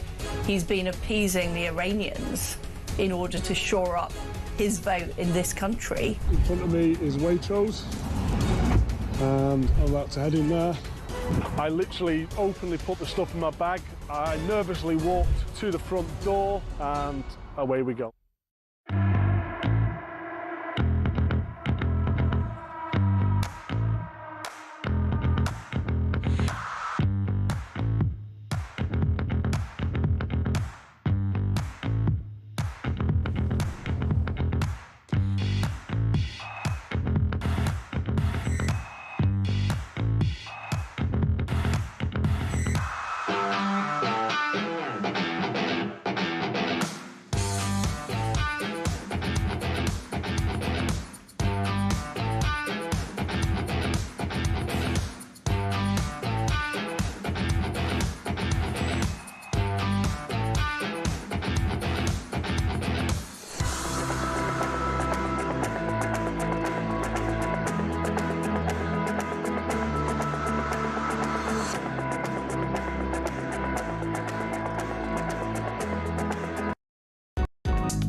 across the UK. On DAB+, on your smart speaker, on your smart TV, and on your side. This is Talk. Good morning, welcome. It is the home of common sense. Ian Collins in for Jeremy Carr. We got loads going on here. Defence spending is a particular focus. Let's get a voice note. This is Dan. Morning, Dan. Morning, Ian. It's Dan from Kent. I love a stat, and I was shocked to hear this yesterday. So in 1982, during the period of the Cold War, we were spending 5% on defence and only 2% on welfare. Roll forward to 2026, we're only spending 2% on defence, but a whopping 11% goes to welfare. Forget our enemies, we're killing our country ourselves. And on a side note, those migrant hotels that we've suddenly emptied, now we've got better weather coming, they'll just be filled back up again. Great show. Thank you very much, Dan. Great point as well, the way that the priorities of spending seems to have flipped over the years, and it's been sort of gradual. It seems almost intentional for a period of time. I mean, defence just got put on the back burner for whatever reason. This in from Joe in Norfolk, who says, great show. The only way to get growth is to have someone in government who knows about running a business. What is the point of government having access to top UK business advisors who know about growth if the government just doesn't listen to them? It's business suicide. There is certainly a vacuum of business brains to the tune of zero going on the front bench of this government. Also this morning, the UK and France plan military operations to open the Strait of Hormuz after the Iran war ends, as the split with Trump becomes even clearer. Trump hints, of course, Iran talks could resume this week as the US port blockade continues. Let's get a word on this. Nigel Inkster, former Deputy Director and Director of Operations and Intelligence at MI6, is with us. Nigel, good morning to you. Good morning. As an outsider, you look at these stories and you think, well, it's a bit of water. Surely there's another way round this. Certainly, great minds, we are told, have collectively been trying to find a way. Is that viable? In terms of opening the Straits of Hormuz, you mean? Yeah. I think I don't think it's that easy. I think it's possible to clear the mines that the Iranians have put in the Straits of Hormuz. And my understanding is that the US Navy is already beginning to do that. I mean, the problem with mines is they're not that difficult to deal with, but they're very difficult to find. So, that is a risk.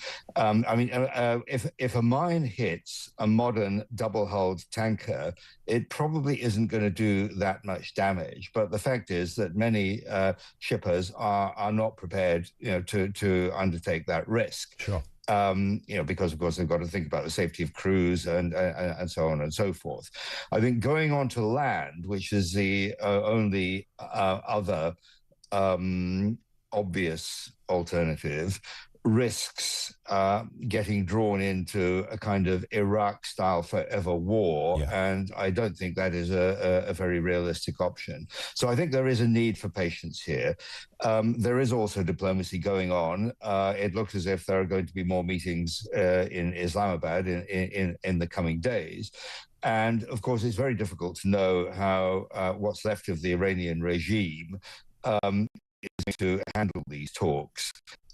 If involved are diplomatic compromise, well and good, but there may be many younger, more radical leaders, particularly within the Iranian Revolutionary Guard, who would simply not be prepared to go along with something like that, and are essentially prepared to fight to the death. Yeah. In terms of those talks, should they resume this week, was there any part of you that was surprised that the Americans got around a table with a terrorist organisation, essentially, so quickly? I mean, you think of how long it took for Mrs Thatcher and John Major's government, then latterly Tony Blair, to break bread with the IRA. I mean, it was decades. I'm sure some behind-the-scenes things were going on, but you take the point. This happened. This was a regime that the Americans were going to eradicate initially and completely change it. 1979 was just around the corner. And then before you know it, everybody's suited and booted. They turn up in Pakistan having a cup of tea together. Is that just unfortunately inevitable? Is it curious or disturbing?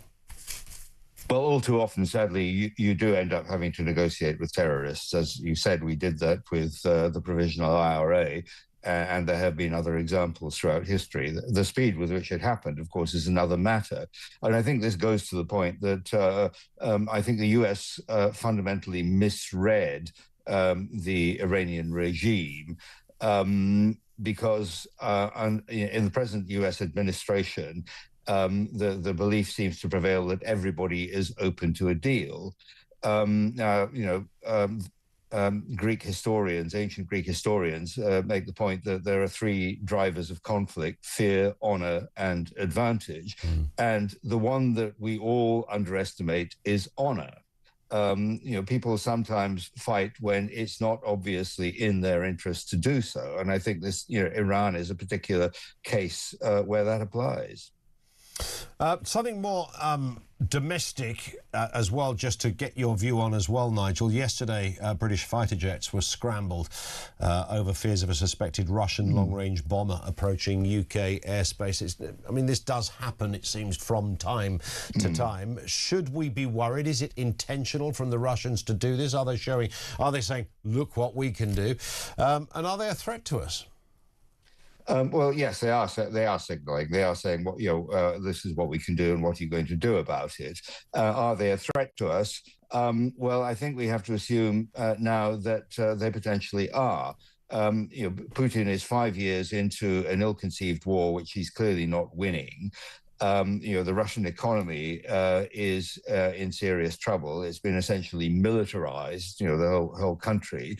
It is likely that Russia will emerge from the war against Ukraine, sort of angry, embittered, and vengeful. And we are going to be on the hit list. It's a grim thought to finish on, but you're absolutely right, Nigel. Thank you very much indeed. Nigel Inkster is former Deputy Director and Director of Operations and Intelligence at MI6. He knows his way around these geopolitical stories like few others. Over to you, 0344 499 1000. This comes in from Lisa, who says, Lisa's in Manchester, who says, morning, in the BBC story, this is the BBC decided to actually do some work on migrants, and they found that a shadow industry of law firms and advisors are charging thousands of pounds to help migrants pretend that they're gay in order to stay in this country. We have heard this before. Lisa says, it's not breaking news, shock horror. So some asylum seekers have been lying to stay here. Well, I never. I think we all knew this. The country is sinking like quicksand, and with Labour throwing us all in the pit. I've had enough. They make me sick. They are disgusting. Strong words and understandable ones from Lisa in Manchester. It's not just, of course, it isn't any surprise that this has been unveiled, that some asylum seekers are getting literally legal advice, saying, yeah, just pretend you're gay. And the other one, of course, is you pretend you're a Christian. And, of course, you can't go back to certain countries and so I've converted to Christianity. Otherwise, they'll chop your Charlies off or something, just something horrendous like. So that in itself is not new. What is new is that the BBC decided to dive a little deeper into it. You've got one immigration advisor who boasted that she'd spent more than 17 years helping to bring fake claims, and said she could arrange for someone to pretend they'd had a gay sexual relationship with a client. I don't know how you pretend that. What does the border force people need? I mean, how do you just turn up holding hands with your pretend partner? Do you have to show photographic evidence? I guess maybe you do. This is us on holiday. This is us in Butlins. This is us in the audience of The Masked Singer. I don't know. What do you have to do to prove that? And, of course, the problem that Border Force have, they can't say to somebody, you're not gay. They can't prove you're not gay. And the same way you can't prove somebody hasn't converted to Christianity. You can carry a Bible around with you and wear a dog collar if you like, but it's not going to stop them from asking the question. But it's the one that they can't get a truthful answer to. 0344 499 1000. Your thoughts on that? Your thoughts on military spending as well? There's a lot to be said on military spending. Do we cut welfare to fund defence? These were the words, extraordinary words, from George Robertson, former Defence Secretary under the Blair government. He was there in 1997 when Blair came into power in May. He was made the Defence Secretary. He looked like a bit of an arch lefty, this character, sort of that kind of Galloway school of left-wing thinking. And then half an hour later, he became the head of NATO, now a very respected elder statesman. Warning, I mean, he says we're not safe. Our defences are so bad, we are not safe. This is a man that doesn't often speak openly. This is a man that is a Labour man as well, criticising his own government. This is a man that doesn't jump to the spotlight or the microphone very easily, but he's talking about a corrosive complacency in politics. The party he was part of and the party he still supports. His words are grave. His words are disturbing. With that in mind, is that now our only action? Do we cut welfare to fund defence? 0344 499 1000.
Across the UK, on DAB+, on your smart speaker, on your smart TV, and on your side.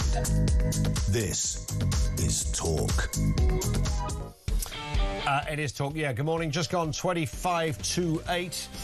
Bill in Cheshire says moving illegal migrants from hotels. As Labour MPs love this policy so much, why can't illegals be directed towards the constituencies of Labour cabinet ministers and MPs, says Bill. Yeah, probably not going to do that. This one in from Phil in Coventry. Morning, Ian and Charlie. Charlie Rowley was with us, of course, in the first hour. My advice to the Chancellor is the same as to Labour. Resign. OK.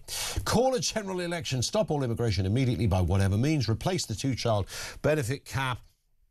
Stop all benefit payments to non-British citizens immediately. Remove all foreign criminals immediately. To start looking after British people for a change. And when you look at the IMF warning, which is absolutely dire, I mean, absolutely horrendous. They've downgraded us from what was already a rather disturbing 1.8% growth down to 1.3% growth, down to 0.8%. How do we get things moving? How do we get the wheels turning?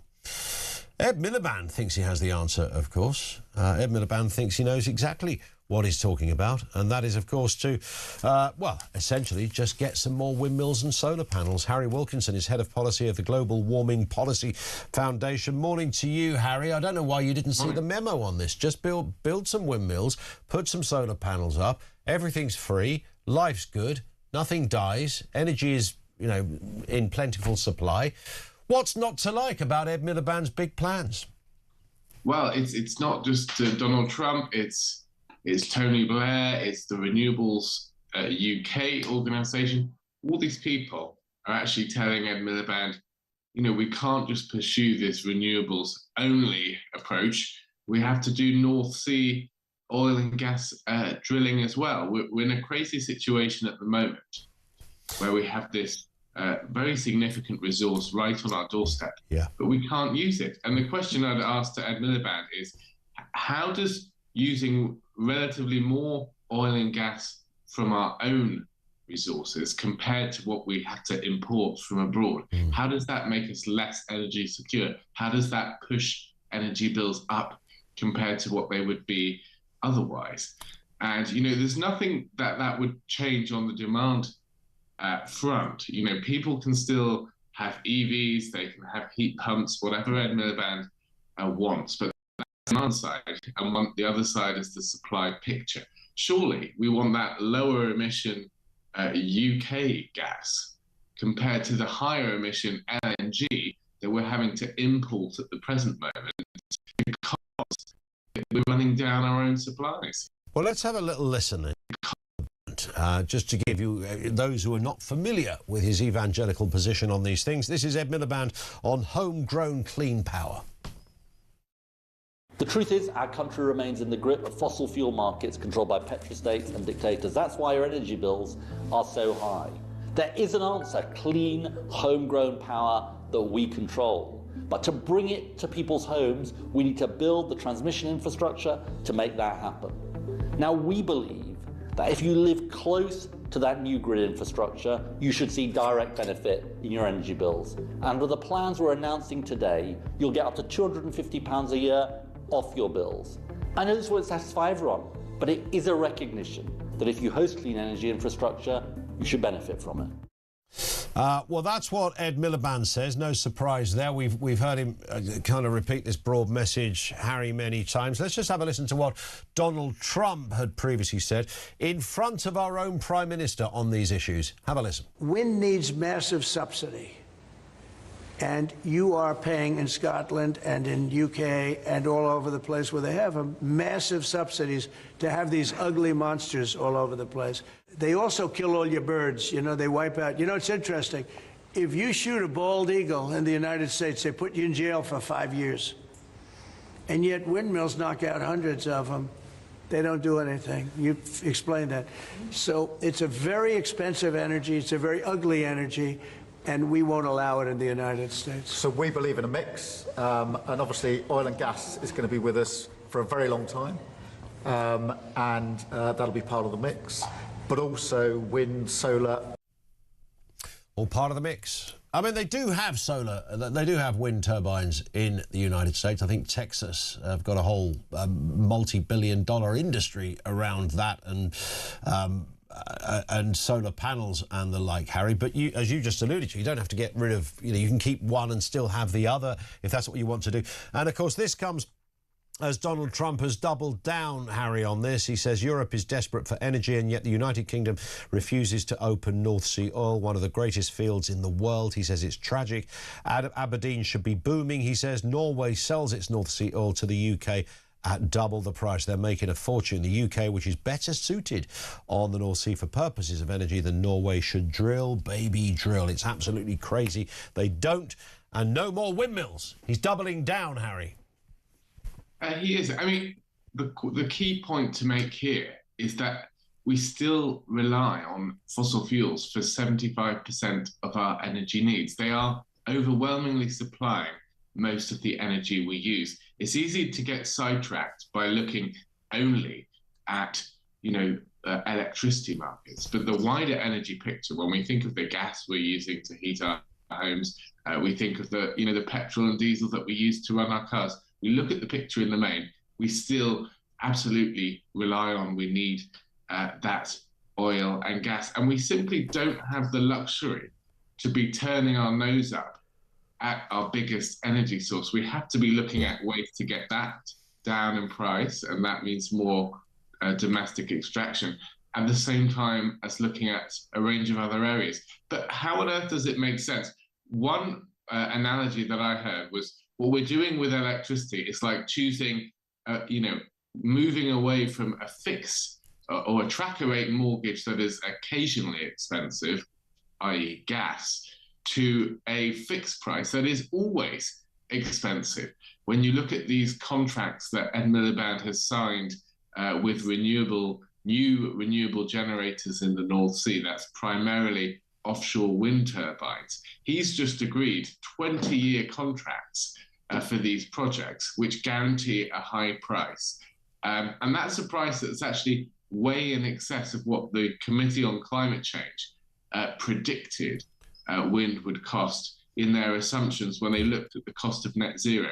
So net zero is costing much more than we thought. It's costing a price that Ed Miliband has agreed. So when he's out saying wind is cheap and that's going to save us, well, how on earth is it going to save us if he's agreed that really expensive price? And that price doesn't even reflect all the additional grid costs that they would impose. You're going to have to extend all that grid infrastructure and have backup sources of energy to supply power when the wind isn't blowing. So there's a much bigger picture here. The outlay for all of this infrastructure is so massive. I mean, we've been talking this morning about how our growth forecast has been downgraded. We're talking about how defence spending simply isn't touching the sides when it comes to keeping us safe. And yet we are spending, I don't know how many multiple billions of pounds on all of these projects. I mean, like you said, Harry, at the beginning, there's nothing wrong with exploring. Everybody I know says, look, if there's a new form of energy and it turns out to be cheaper, it's more environmentally friendly, there is nothing wrong with that. The principle of finding new sources is what a country should be doing. We should be looking for alternatives. You know, at some point in the future, the oil won't be there. So we don't disagree with the principle of coming up with new innovative ways of energising households. But at the moment, just like the Chinese, we should be following that school of thought, shouldn't we, Harry, where they're building all the windmills and the panels, but simultaneously using the natural resources on their own doorstep.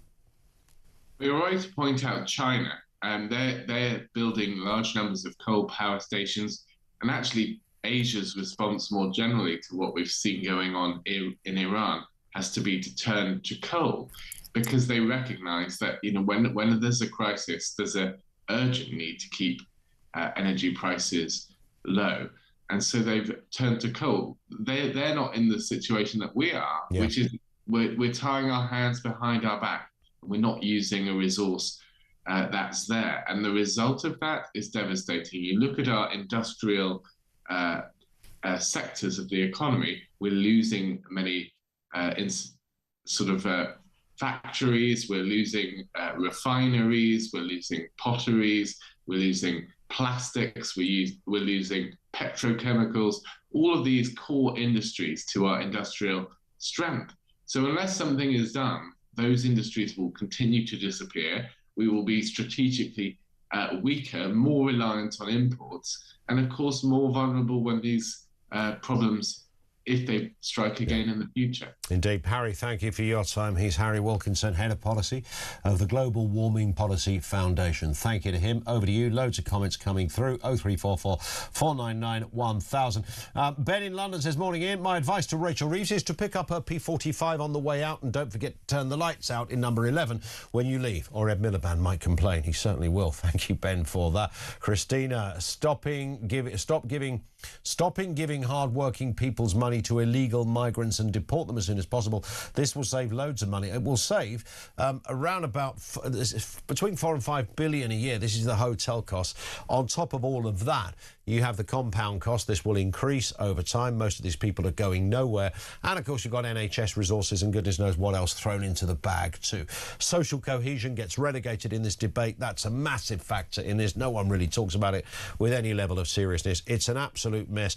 If we solved that issue, we could pay for our current defence increases needed, which is 6 billion by 2027. So within a year, they've got to up it by another 6 billion. If you closed all of those hotels, you would actually pretty much cover that specific cost. The state of the UK. On that point, here's a voice note from Phil. Morning, Phil.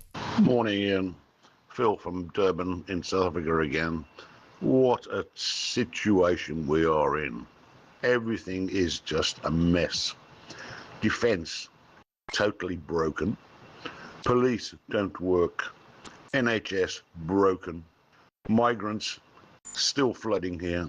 Immigration, tax, record levels. Shoplifting, record levels. The Treasury, absolutely broken. What have they done to this country? We are the laughingstock of the world. We're pathetic.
The Crown is facing its gravest test in decades, and the royalty from Talk is your front row seat.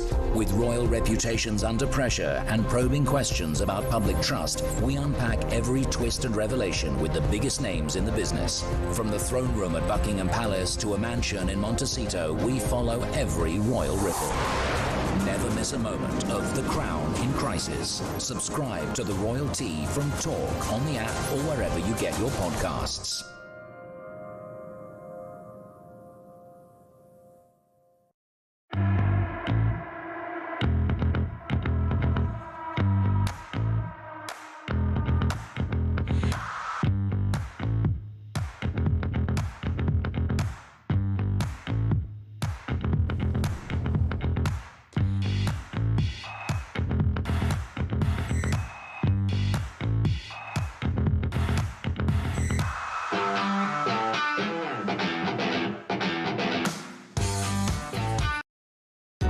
Across the UK, on DAB+, on your smart speaker, on your smart TV, and on your side. This is Talk. And good morning, Ian Collins in for Jeremy Carl. It is Talk Breakfast. It's the home of common sense. We were talking about front page of the Sun there. There it is. Who wants to be a billionaire? This is with reference to, a Powerball, US Powerball game where you could win £1 billion. They're also doubling up your chances to win. Joanna in Salisbury says, reference the lottery. I think I would have won the lottery when this Labour shower are out and we get a right-wing government. If we get Green, it will be a life sentence. There's money to be won out there, but money is not going into the coffers. Growth is sluggish. We've got a problem with defence. We're giving so much money to Ukraine. Where do these problems begin to solve themselves? Only one man to ask. The economist Liam Halligan is with us. Liam, morning to you. Morning to you, Ian. I'll tell you what, I mean, I know that it's easy to say it's a right old mess out there and we can all have a whinge up, but I mean, genuinely, objectively, no partisan point here. We are in a very, very precarious position. Well, this is easily the most significant energy supply shock since the early 1970s. And now you've got the world's major leading financial watchdog saying that the UK, of all the big economies in the world, the so-called G20, that's the G7 economies, plus a lot of the big so-called emerging markets. Of all the G20 economies, the IMF is saying the UK is the most vulnerable to this energy supply shock. Two reasons, Ian. We're now a big energy importer. As recently as 2005, we were an energy exporter, but the North Sea has been allowed to decline. It's been taxed almost out of existence as a source of energy. And we're also a major food importer. And this blockage at the mouth of the Persian Gulf, the so-called Strait of Hormuz, which now everyone knows about, it's not just a crucial valve for energy. A fifth of the world's oil and gas goes through, or is meant to go through, that transit point every day. It's also very, very important for food and particularly fertilizer. So we're facing not just an energy price shock here, and anybody who's, £1.90, £2 for a litre of diesel, crikey. Petrol expensive, energy bills heading upward. It's not just about energy, it's also about food.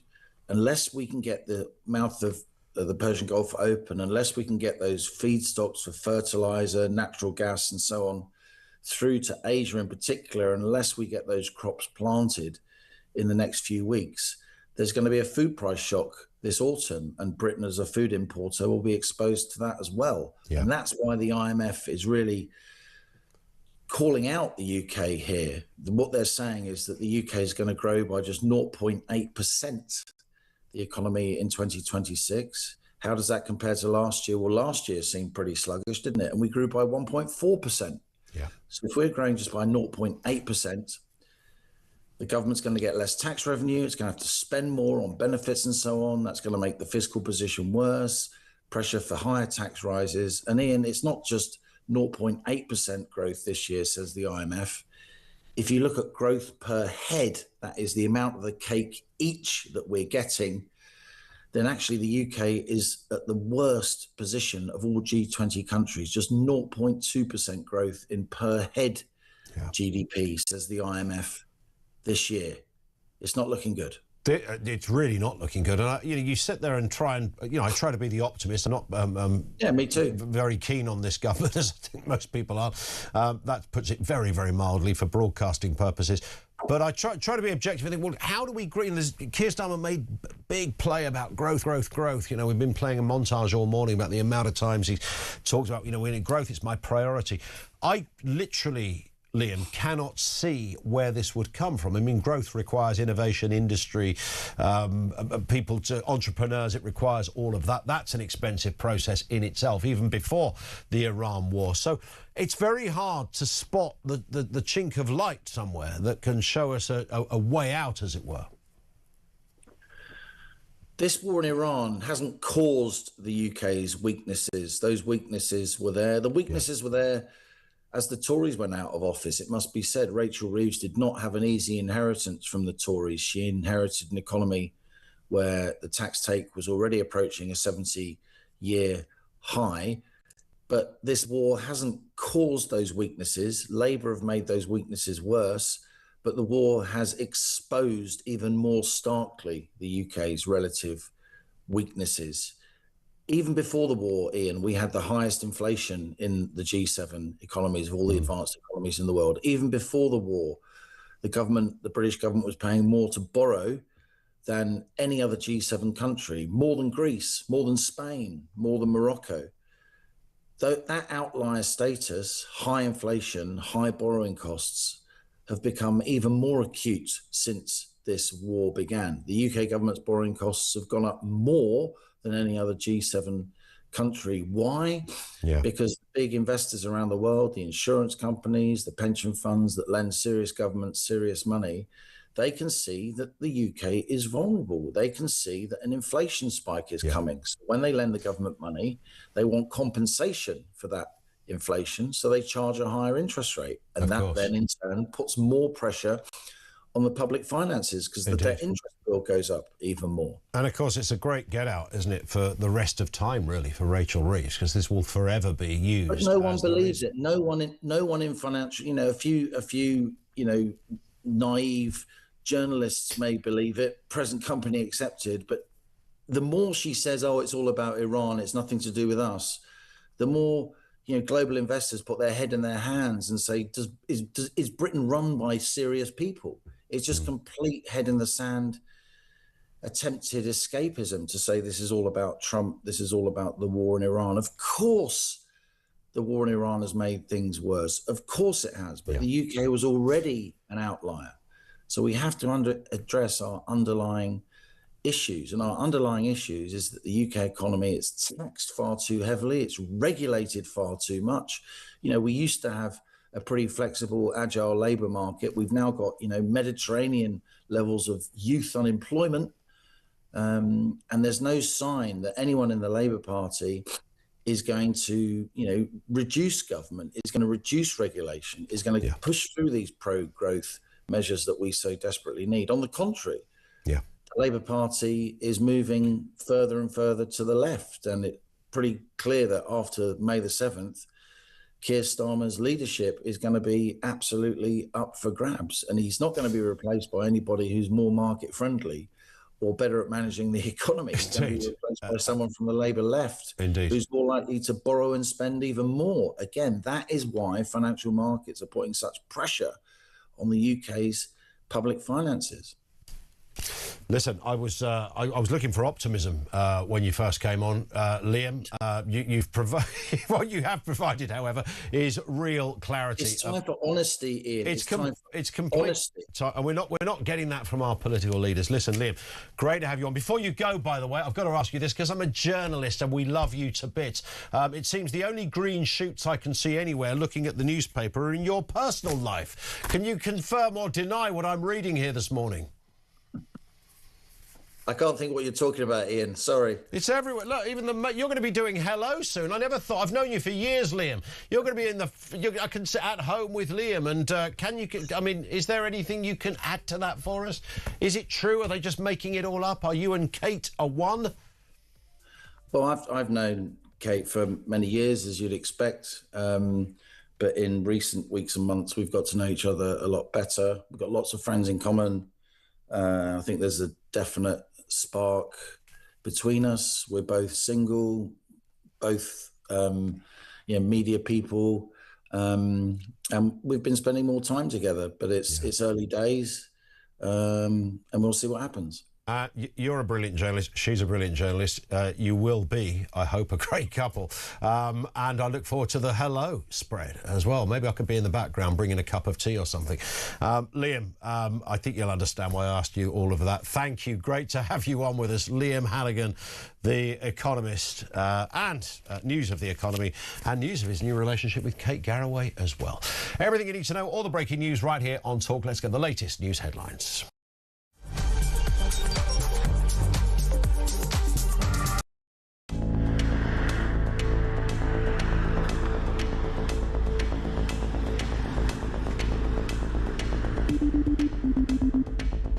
Fancy returning to the front line as Foreign Secretary? I am going to return. I am going to return. To the people from whence I came. Hello, I'm Peter Mandelson, and I'm proud to serve as His Majesty's British Ambassador to the United States of America. I feel a tremendous sense, a profound sense of sympathy for those people, those women who suffered as a result of his behaviour and his illegal criminal activities. And secondly, I regret very, very deeply indeed carrying on that association with him for far longer than I should have done. The Ambassador has repeatedly expressed his deep regret for his association with him. He's right to do so. I have confidence in him, and he's playing an important role in the UK-US relationship. Mandy's out 4 decades and 3 scandals, or 3 that we know about. Guess what? Number 10 knew all about it. They knew that he lived in Jeffrey Epstein's flat. Mandelson resigned from the Labour Party late last night over the allegation of the $75,000 set of payments to him from Epstein while he was business secretary, $10,000 to his now husband, a photo of him in his pants. This isn't just bad form. There are strong arguments here for him to be facing investigation over misconduct in public office. I knew of his association with Epstein, but had I known then what I know now, I'd have never appointed him. Breaking news that Lord Mandelson, Peter Mandelson, has now been arrested. So Mandy and Andy have now both had their collars felt. This is the establishment, the British establishment on trial. Came to us around about 5 o'clock when we learned that we saw footage of Peter Mandelson being led out of his London home in very exclusive Regent's Park by 3 coppers. Now we have all these allegations, we have all the documentation related to those allegations, which Downing Street is being forced to put out. The first tranche of it will be early next month.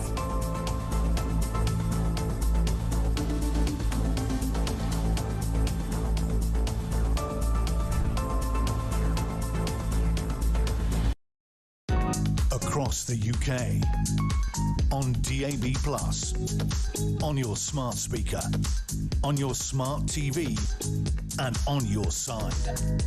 This is Talk.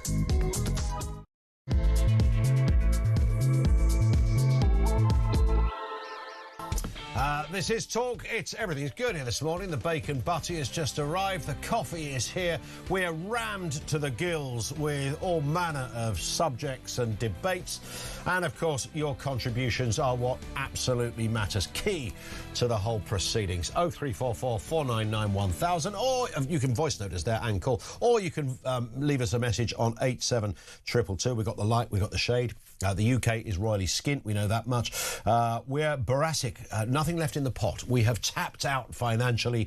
This is the IMF telling us they are downgrading the UK economy from 1.3%, which wasn't great in the first place, to 0.8%. This is very bad news. Liam Halligan telling us just before the news, there doesn't appear to be a window, a sort of way out, an exit strategy, a way to get out of this thing.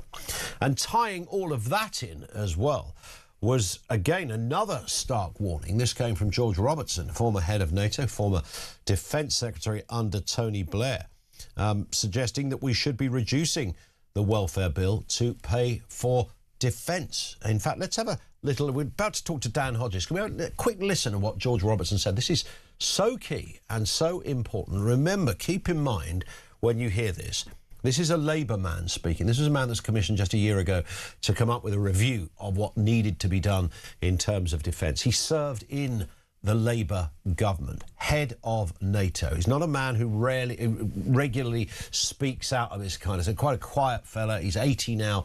Much respected elder statesman. Let's have a listen to what he said last night. I spent the best part of a year working on the new government's strategic defence review. And I can tell you now, bluntly, the conclusion of all of that work. We are underprepared, we're underinsured, we're under attack, we're not safe. Bluntly, that is the underlying message that we got. And the current conflict in the Middle East has to be a rude wake-up call to this country. On top of what we've already seen in Ukraine, it should remind us in the United Kingdom of our vulnerabilities. And there are many. The cold reality of today's dangerous world is that we cannot defend Britain with an ever-expanding welfare budget. Let's get a word then. Dan Hodges, commentator at the Mail on Sunday, is with us. Morning to you, Dan. I mean, that is troubling. To hear those words from Lord Robertson is disturbing. It's very disturbing, but to be honest, George Robertson hasn't, I don't think, told us anything that we didn't already know. True. And he certainly hasn't said anything that people like myself and others have been saying if not for weeks, certainly for months or even years. I mean, I think the key thing, I mean, I said this last night on social media. I mean, over the last month, and obviously these issues have been brought into very sharp focus by events in Iran. A number of people, in particular, sort of supporters of Keir Starmer, have been roaming around telling us, simplistically, what a great war he was having. You heard this phrase a lot. Oh, Keir Starmer's played a blinder. He's had a great war. And people such as me have been sort of posing the question, well, hang on a second. If you look in terms of where we are in terms of defence, if you look where we are in terms of foreign policy, if you look where we are in terms of our major strategic alliances, I'm not sure that's true. And all the evidence that we have is to the contrary. We obviously, in defensive terms, have frankly been humiliated in a conflict that we're not even supposed to be involved in. Obviously, the inability to... That takes some doing, doesn't it? Exactly. I mean, to even send a single destroyer to protect British interests in the Mediterranean at a time when we were under attack was obviously the most glaring example. In terms of our foreign policy, as I said, at the beginning of Starmer's premiership, and indeed for the first sort of half of his premiership, we were told, I was told, others were told by people in Downing Street, firstly, that he was a master diplomat, and secondly, that the key component of his foreign policy was building an alliance with Donald Trump. And indeed, we were told he was, the Trump whisperer. Yeah. Where's that ended up? I mean, obviously, and let's be fair, Donald Trump is quite frankly appears to be going basically mad at the moment, and is obviously his volatility is something that's very difficult to manage. But the reality is, we were told Keir Starmer was the man who could deal with that volatility. Equally, because of that, we're now in a situation where obviously we're no longer a member of the European Union. The special relationship has basically collapsed. NATO, our great strategic defensive alliance, is fracturing. And that's the reality of where we are. And if you strip away the Downing Street spin and you strip away the rhetoric, that's the reality of where Britain is this morning. As George Robertson said, we are not safe.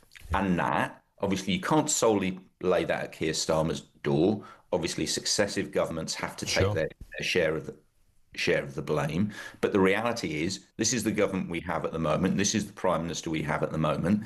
And it's quite clear, for all the grand-falutin rhetoric and yesterday he's setting up a committee, or he's hosting a summit, or he's going abroad or whatever, for all the sort of the theatre, the hard facts are, under this government and under this Prime Minister, Britain is not safe. Donald Trump has waded in about that special relationship. I know that he's kind of gone a bit bonkers of late. I mean, when you start falling out with big allies in Europe like the Italians, understandable over what he said about the Pope and the row there. But nonetheless, he's doubled down, reiterated his point down about the sad state of the special relationship. That was his words, sad. Suggested he could change the conditions of the trade deal. I mean, this is kind of a little bit blackmaily, but nonetheless, I mean, it's within his gift to do that, assuming he would change it to the negative rather than the positive. Yeah, and, again, that's an example, it's a classic example of Trump's volatility. I mean, this is one area where, Starmer, can't take the blame. I mean, as we can see, he's regularly attacking us now. He's regularly... he's lashing out at everyone. Yesterday he was lashing out at one of his closest European allies, Maloney. He's lashed out at the Pope. Obviously, he was basically praying Jesus Christ in AIDS, the other day. So basically everybody's getting it at the moment. But the point is, that simply underlines the nature of our isolation at the moment. And the point is, I don't blame Keir Starmer for that. But the problem we've got is Keir Starmer and the government are not even prepared to face up to this reality. So there was a meeting last week. There was a major defence conference last week in London, in which John Healey, the Defence Secretary, turned up and said, "Oh, don't worry, the United States are locked into NATO." Now, this was like a couple of days after Donald Trump had literally said, I'm thinking of leaving. And also remember, this is not what we're seeing in terms of the United States' attitude to both NATO, ourselves, and Europe in general. This is not simply a product of what's happened over the last month. At the very beginning of the Trump presidency, one of the first acts of the Trump presidency was to send J.D. Vance and Pete Hegseth over to Europe to say completely unequivocally, the party's over. They literally said, look, you guys are not our priority anymore. The defence of Europe is not our priority anymore. We are not going to pay for your defence. You're going to have to defend yourselves. Now, at the time, we had all this, oh, don't listen to what Donald Trump says literally, just listen to what he said. But on this one, we do have to listen to what he says literally. Because the problem is, if we're not listening to what he says literally, the person who is listening to what he's saying literally is Vladimir Putin. Yeah. And we've seen it. Again, we had with great fanfare from Keir Starmer and the government, oh, we're going to start standing up to Putin. We're going to start interdicting his shadow fleet. We're going to start boarding his vessels. What was Putin's response? His response was to get two of those shadow vessels, sail them merrily up the English Channel with a Russian frigate escorting them to see what our response would be. Yeah. And our response was what Keir Starmer's response invariably is in any foreign policy scenario, was to do diddly squat. And that's the problem. We have a Prime Minister in Keir Starmer who thinks inaction is sober, sensible diplomacy. Yeah. And it isn't. In a dangerous world, we have to be able to act, respond, and stand up to ourselves. Not because anybody wants a war with anyone or anything like that, but that's the reality. We are daily being tested by our enemies. And as George Robertson, as you pointed out, to quote, Neil Kinnock, a Labour former head of NATO is saying, we are simply not standing up for ourselves. We are at very, very serious risk. And of course, this ties in, I guess, with that wider issue around the economy of the IMF, the forecast, the 1.3 being downgraded to 0.8. How do we recover? So if you look, even if you put the war to one side and the defence budget to one side, we still have this stubborn set of economic figures that are not just, it's not as if they're going nowhere at the moment, but you can just sort of see over there, there's a little route to recovery. There's some green shoots about to pop up. Might take a year. There is really nothing on the horizon, Dan. I'm not making a partisan point. It's not a cheap jibe at Labour. I genuinely, looking at their approach to business, entrepreneurialism, and everything that requires growth, it seems to be almost, it is laughable. But there doesn't seem to be an exit strategy here. I can't see a way out to get this growth that Keir Starmer has made so much play about. But again, it ties in directly with what I was saying. So remember at the start of last year, there was a big press conference with Rachel Reeves and Keir Starmer in which she said, I have three priorities: growth, growth, growth. Right, that was a big fanfare. That came to nothing. Why did it come to nothing? Because her economic strategy involved raising taxes and trying to stimulate growth against that background. Now, again, let's be fair, Labour did inherit an economic mess. That's one of the reasons why the Tories were unceremoniously bundled out of power. But the reality is Labour said they would tackle this. And again, two things we were told. One, we were specifically told, because of the decisions Rachel Reeves and Keir Starmer had taken, that the United Kingdom was uniquely placed to weather the shocks inherent in the global economy, including Trump, etc. What we saw yesterday was actually the IMF downgrading the UK's economic growth forecast more than any other country in the G8. So again, that argument has been completely exposed. Yeah. The second thing we've been told over the last few weeks, last few months, the last couple of years, is because of the global threats we were facing, to quote Starmer, Britain was now on a war footing. And we had to start to expand our military and expand spending on defence to meet the new global threats. Yeah. What did we learn yesterday? That far from expanding investment in our military, the armed forces are currently being told they have to find an extra £3.5 billion of cuts from somewhere. Yeah. And, you know, again, this is something I said yesterday. This is the political reality. Even if Keir Starmer took on board everything that George Robertson had said, if he did, as he said, wanted to get Britain rearming onto a war footing, the political reality is he can't. Yeah. Because he is so personally weak politically, there is no way Labour MPs are going to countenance cuts to schools, cuts to hospital, cuts to welfare, cuts to the police, to spend more money on more tanks, more warships, more bombs and more drones. Yeah. That's the political reality. Indeed. Dan, on that point, it's a grim point to end on, but it's a very real one. Thank you, Dan Hodges, as ever, commentator at the Mail on Sunday. Let's speak with Kevin Holland-Rake, MP, chairman of the Conservative Party. Kevin, good morning to you. Let's just pick up on the conversation we were having there. Reference the Lord Robinson speech last night. This is really damning stuff. It comes from a Labour man, a Labour Defence Secretary, a Labour head of NATO. He's top of his tree when it comes to defence, much respected, and there he is telling his own party that they've got this terribly wrong and they need to find savings from welfare in order to spend on defence. Your reaction?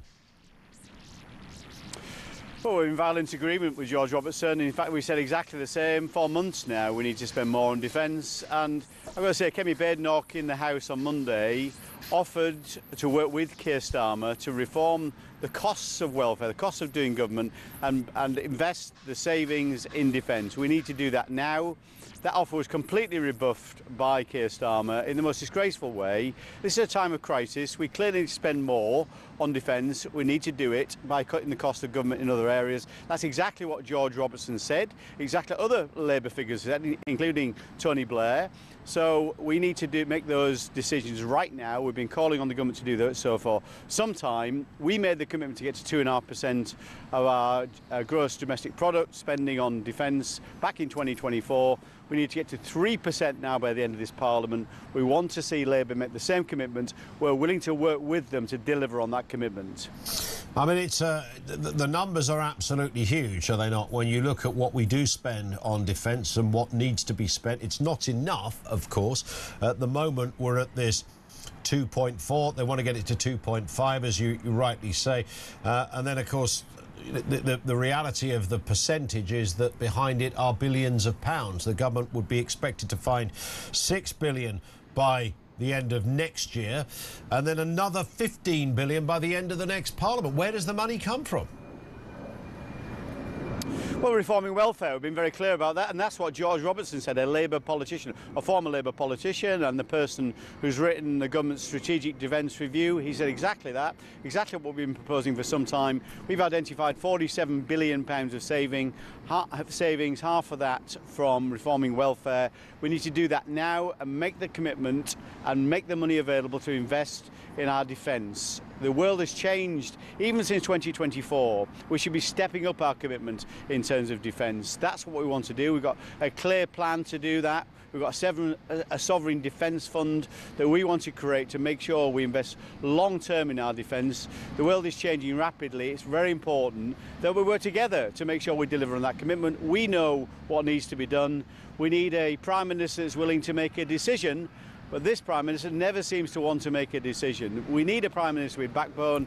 I think that person should be Kemi Badenoch, but it will be some years, of course, probably before we get to a general election. But for now, we need to make sure we make the right decisions, willing to work cross-party to deliver on those decisions. And how the wider point about economic growth, we are in a horrendous position at the moment, not just because there is no growth and we've been downgraded on growth. It's very hard, Kevin, to to see a way out? I keep repeating this sort of tunnel where you want to see a bit of light at the end of the tunnel.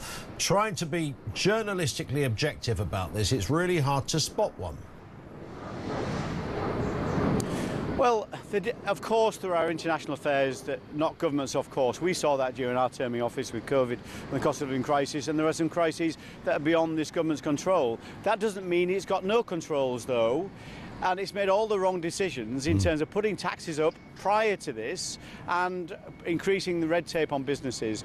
So the economy was forecast to grow by 2% in 2025. It grew by 1.4% because the Chancellor and the Prime Minister have massively depressed business confidence. Business confidence, according to the Institute of Directors, was +5 when they took over in July 2024. To date is -76. It was -63 before this crisis because they've made the wrong decisions time and time again. And this has real-world effect, of course. It's not just the effect on businesses, it's the effect on jobs. You've seen unemployment rising by about 300,000 since they took office, 1.5 million more people on universal credit. These are all because of the choices of this Prime Minister and this Chancellor. Kevin, thank you for your time. Appreciate it. Kevin Holland-Rake MP, chairman of the Conservative Party, with us live from College Green with a couple of protesters knocking around behind him, I think agitating to rejoin the EU. But maybe they didn't see the 2016 memo. Lots to come here. More comment from you on the way. State of the economy, state of the UK, defences. Do we cut welfare to fund defence? The list goes on. Have you ever won the National Lottery or anything else for that matter? 0344 499 1000. Let's get a voice note. This comes from Tony. Morning, Tony. Good morning, Ian. Tony from North Somerset. Great show this morning. I keep hearing the expression on your show this morning, growth, growth, growth, from Keir Starmer. That's all he's ever said. The only growth he's got is the end of his nose. It's like a modern-day Pinocchio. Honestly, the country is a mess. Our defences are a mess. Our borders are a mess. Our finances are a mess. And if I hear the expression, free breakfast clubs, as a badge of honour one more time, I swear I'm going to go ballistic. Keep up the good work.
This society does not prioritise safety, children, women, all the rest of it. It prioritises, I was just writing it down, identity politics, skin colour, an offence. And when that happens, safeguarding goes out of the... We see it on every single thing, every single issue, Julia, right? We see it in terms of borders, okay, people coming into our country, we're going to talk about that in a minute, who have no concern about sexually assaulting women and children.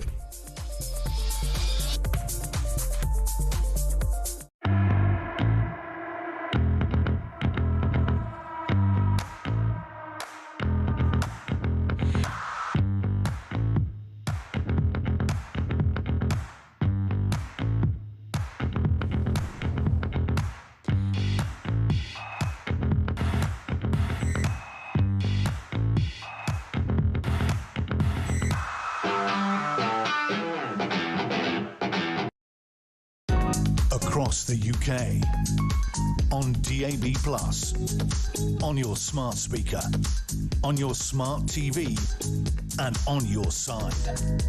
This is Talk. It is Talk. Good morning. Welcome. It is the home of common sense. So much to get through. TY says, why the bleep are you broadcasting with those holes peddling their stupid boards behind your guest being interviewed? Find a better place, or place a whiteboard behind those being interviewed. Pathetic. Yeah, it's College Green, mate, OK? They weren't obviously there to start with. College Green is known the world over for those once-in-a-while moments where, whether it's, what's it called, Steve Bray, the fellow with the megaphone who's interrupted more 10 o'clock news on the BBC than I care to even remember, or God knows who. It kind of goes a little bit with the territory. You're then faced with the decision, do you stop the interview? But remember, most people listen to us. We've got people watching us as well. It's a bit weird when an oddball comes along and starts throwing out a... They never get their full sign in the picture either. They get bits of it. You have to sort of work out what they're trying to say. That will go on for the rest of time, Ty. I hope that helps. Let's get a voice note on Donald Trump. This comes from Phil. Morning, Phil. You know, look, let's be honest here. Is it any wonder that Trump's lashing out? He's trying to push people to do something. He's trying to wind people up and get them rolled so they actually do something. This European lot, including Starmer, are so wet. They're like wet, damp tea cloths. They're useless. Well, you'll get no argument from me on that point. David is in Exeter. On Lord Robertson's speech last night, David, what have you got for us? Morning. Good morning, Ian. Well, Robertson's absolutely 100% correct. You know, we're under attack and underprepared. The thing now really is, I mean, he couldn't have been more accurate and sort of, you know, truthful. He's telling everybody the truth. But the problem we've now got is this ongoing problem of Starmer not acting decisively. Yeah. And because he's not acting decisively under these circumstances, that he's inviting more and more and greater attacks. And that's the point, is that this is going to, you know, our economic and our security situation is going to get much, much worse. But this investment that we need to make quickly and the production timescales of assets and capabilities that we need to get in place in a timely fashion is the critical bit. It's not the percentages of GDP, because that's a sort of political sort of distraction to an extent, because nobody knows really what this is going to cost in order to counter what's going on. Because they're not even getting to the point of adopting to their own defence review that Robertson oversaw with Generals Richard Barrons and Fiona Hill. So, you know, we've got a whammy on a whammy on a whammy. But, you know, a lot of the lords that I liaise with are saying to me that they're so frightened of the situation at the moment, they're literally waiting for a Russian missile to come through the window of the House of Lords, you know, that it would need that level of... Is there that... Do you think there's... I mean, are they saying that as a kind of a sort of throwaway remark rather than they literally believe? They are. Yeah, well, I mean, that's at the end of the battle order. It's not, you know, we're nowhere near that. No, of course. Because obviously all the things that are being thrown at us currently, it's everything other than that. Of course. But the point is this acting decisively. But we've now got this, you know, an even more of a red indicator, because he's, you know, apparently there's a slip coming. Dan Hodges was just talking about it when the chiefs have been had in. So we want more savings. Yeah. This is utterly insane under the circumstances. Sure. You know, I mean, this is beyond inept. You know, okay, you know, in terms of, you know, he's a lawyer, we all get that. And he doesn't have, you know, defence and security background, you know, to the fore. It's the legality thing that comes to the fore. But this is now beyond ineptitude in this area. This is now getting towards negligence. Yeah. Well, I think it was the word that as well, that when George Robertson used the word "we're not safe," and yes. I don't think he's not the kind of bloke that he's not a scaremonger. He's not there to put that out there to cause mischief. He was genuinely intellectually imparting his concern. Yes, telling the general public the truth of the matter. This is something Bernard Jenkins did at Liaison Committee a couple of weeks ago. I think I came on with you and we were discussing it on air a few weeks ago when he did it, is that the public need the truth now, and that the Prime Minister is being complacent in his reaction. Sure. And he seems to be happy to rest at peace while we're actually under attack. Where do we get the money from, though, David? I mean, we keep talking all these different areas, education, health, whatever it happens to be. What is the best way that this government could turn this around and go, right, we can recalibrate the budget for defence, not up to 2.7%, but we're going to go 3.5%, something even wilder. We're going to start, putting entrepreneurialism on the forefront of all of our thoughts. What do they have to do first and foremost to actually change this? Because you can rob the welfare system, but how long? What's the likelihood that when I say rob, I mean remove. What's the likelihood this government would even go there? As it stands, it's got to be an all-party. I mean, the Liberals and the Tories are coming the right way with this now. They're saying this has got to be all parties have got to get together and work quickly. This is a time-bound problem. It's now beyond the money problem. This is a time problem. We're out of time. That's what Robertson was saying. But the thing is, it's not where, he just has to.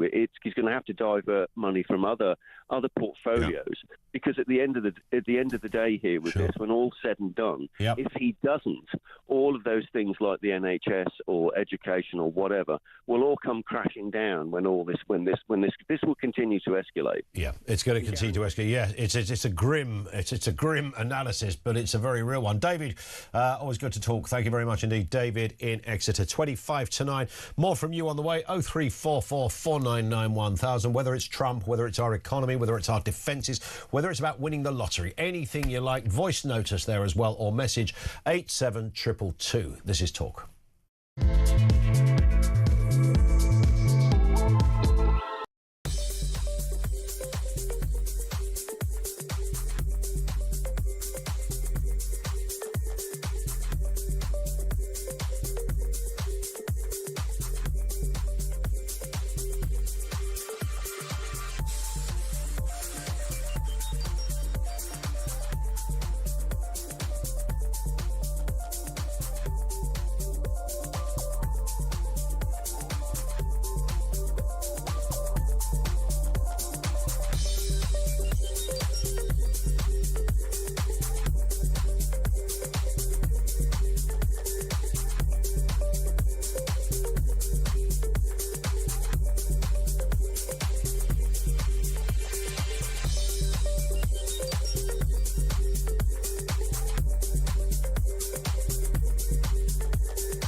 Across the UK, on DAB+, on your smart speaker, on your smart TV, and on your side. This is Talk. Good morning. Just gone 25 to 9. Ian Collins in for Jeremy Kyle on Talk Breakfast. So much coming in from you. Jeff says, morning Ian, why has there been no discussion about what is happening with the island protests? People are worried about it kicking off in the UK. Those protests are, as I understand it, still going on. These are the protests against the cost of fuel and everything that has happened as a result of Iran. People are not happy, particularly farmers and the like are not happy, and the Irish government sent the army in. We'll update you on the status of that, but it's certainly not over. At the moment, those protests, which began on about the 7th of April, continue.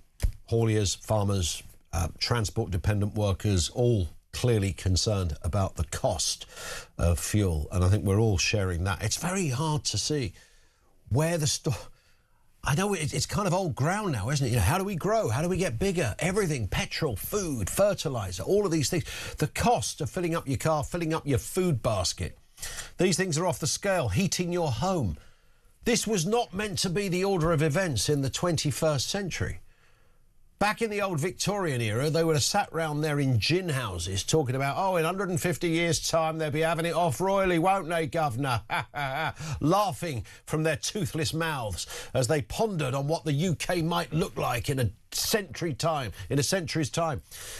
Little did they know it wouldn't be much better than it was then. It's mental. Bring back the gin houses. Maybe that's the answer to our problems. Let's have a look at this story as well. The government intending to publish new guidance on single-sex spaces next month after the May elections. This is according to Bridget Phillipson. She is also the Equalities Minister, of course. The updated guidance was submitted by the EHRC. But election rules mean the government can't make announcements. I find that absolutely bananas, that the law of the land says they can't do that. Why is this going on for so much, for this length of time? I mean, it seems never-ending. Mayor Fossata is with us, Chief Executive of Sex Matters. Mayor, good morning to you. Nice to have you with us. I mean, this, to me, I mean, there was a Supreme Court ruling. It seemed pretty clear-cut. Could have been implemented the next day, couldn't it? Yes, and it should be. The law is the law, and every employer, every service provider needs to be following it right now, not waiting for the guidance.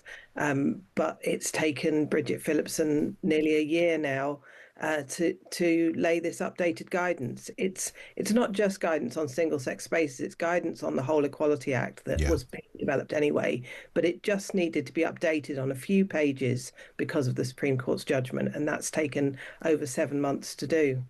Is there any, have you heard any sort of echoes of logic? And I almost laugh when I say from the government as to why such a very simple decision has taken this long? What we know is they've sat on it for a long time. They received the draft guidance from the HRC back in September last year, and they didn't get back to them, we think, until March or April this year, with what they're saying is some narrow comments, which the EHRC then turned around in a couple of weeks, and apparently now it's waiting to be laid before Parliament as soon as the elections are over. So that there's no rhyme or reason to why they sat on it for 6 months. I mean, it does seem rather extraordinary. Of course, I suppose I'm tempted to say, Mayor, at the centre of all of this is the fact that this decision very much goes against the DNA of this government. Someone like Bridget Phillipson, I would imagine, is almost being dragged to sign any piece of paper in this department. It's not something she feels strongly about. It's not something I would imagine she even agrees with. She's got to do it because that's what the court said. But it's not really in her heart, is it? Well, she ran a women's refuge before she became an MP, so I think she knows what a woman is, but she's running a department which is run by civil servants who spent the last 15 years patting each other on the back and giving awards to other departments for allowing men who identify as women into women's toilets, showers, sports, and saying that this was inclusion. And none of those people have lost their jobs. So whatever she feels in her heart, the civil servants are absolutely committed to the idea that you are whatever sex you say you are. I mean, if you're somebody who currently runs a business, and, you know, I've even had conversations with people in this position, what are you meant to do right now? So somebody walks in, you point and they say, where's the toilets? And they're asking to use the men's, or asking to use the ladies, rather, when they should be using the men's. What is the law of that? Would they get arrested? Would they get a letter from somebody? What's the deal for business owners? The Equality Act isn't criminal law, it's civil law. And it's not about what you must do, it's mainly about what you mustn't do. You mustn't harass people, you mustn't discriminate against them. You don't have to provide toilets, but lots of businesses do. Lots of businesses do because it's part of their licensing conditions. If you have single or separate sex facilities of any kind in a large building, it's always a good idea to have a unisex option. And mainly businesses already have that. It provides for lots of people, disabled people, families, people with luggage and so on. So if you've got three options, if you've got male, female and unisex, and you've got clear signs, you should just expect everyone to follow the law. You don't have to have, policing on the door, but if someone comes up to you and says, I'm going to sue you because you're not letting me in to the women's toilets, you can say, no, the law allows us to have clear women's toilets with clear rules. You just expect people to follow the rules. You would think so.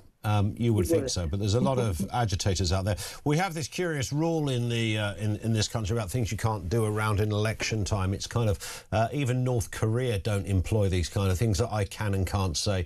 Kim Jong-un would be blushing at some of the rules and regs, and it's that point that they've lent on really to say, oh, we can't announce anything yet because there's elections coming up, so that would be seen as something that breaches the basic guidelines. I don't get it. I can't for 1 second fathom it, but that's the law of the land. I think it's an excuse. The Equality Act is not law. It's law that relates to Westminster. It's set in Westminster. The EHRC is a national regulator. You don't say that everything in Westminster downs tools while the local elections are going on. They could quite easily have laid this guidance now. They're using the local elections as an excuse, I think. Indeed. Mayor, thank you. Great to have you on as ever. Good to speak. Mayor Fostata, Chief Executive of Sex Matters. How hard can it be to work out? That's your Lou. And that's your Lou over there. Straightforward stuff. Got a unisex one in the middle, if that's the way you want to go. All very simple stuff. But the government, guess what? The government are slow at doing so. I mean, who would have thought it? They've been so good, this lot, for the last almost 2 years. We're heading in that direction. People keep talking about May the 7th, and we are, as I just alluded to, slightly limited on what we can say around election time. You don't really get these kind of rules and regs in other countries, but it keeps the boys and girls at Ofcom in a job, that's for sure. But it is fair to say that May the 7th, I can say this much, is likely to be not so much a wipeout, but it's going to be an obliteration for Keir Starmer. And we've seen those projections in Wales, where Plaid Cymru are, according to one poll, looking to be favourites, and Reform and Labour behind them. But, of course, that could change. Do check websites to find out who all the candidates are at any of these elections. There you go. That's for those of you who've got Ofcom on speed dial. Yeah, you do exist. 0344 499 1000. On the issue of welfare, let's get a voice note. Morning, Helen. Good morning, Ian. Lovely to hear your voice this morning. This is Helen from Lincolnshire. The country is just in a deep hole, and it's one that it's dug itself into over successive governments. We have just encouraged people to not look after themselves, to not be responsible for themselves, and instead let the state do it for them. Whether it be PIP payments, housing benefits, subsidising, entry to museums and other public attractions. The list of what we as the taxpayer will fund and support for people is endless. Of course, we need a safety net for those most vulnerable and genuinely in need, but this cannot be a career choice. And I've been an employer now for 21 years. Prior to that, I worked in the public sector for 6 years, so I've seen both sides of this coin. And what I can tell you is, over the last few years, since COVID in particular, work seems to be the problem. Work and being in the workplace is being demonised.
The world is on fire. Russia, Iran, China, conflicts brewing in all of their different regions. They're not waiting.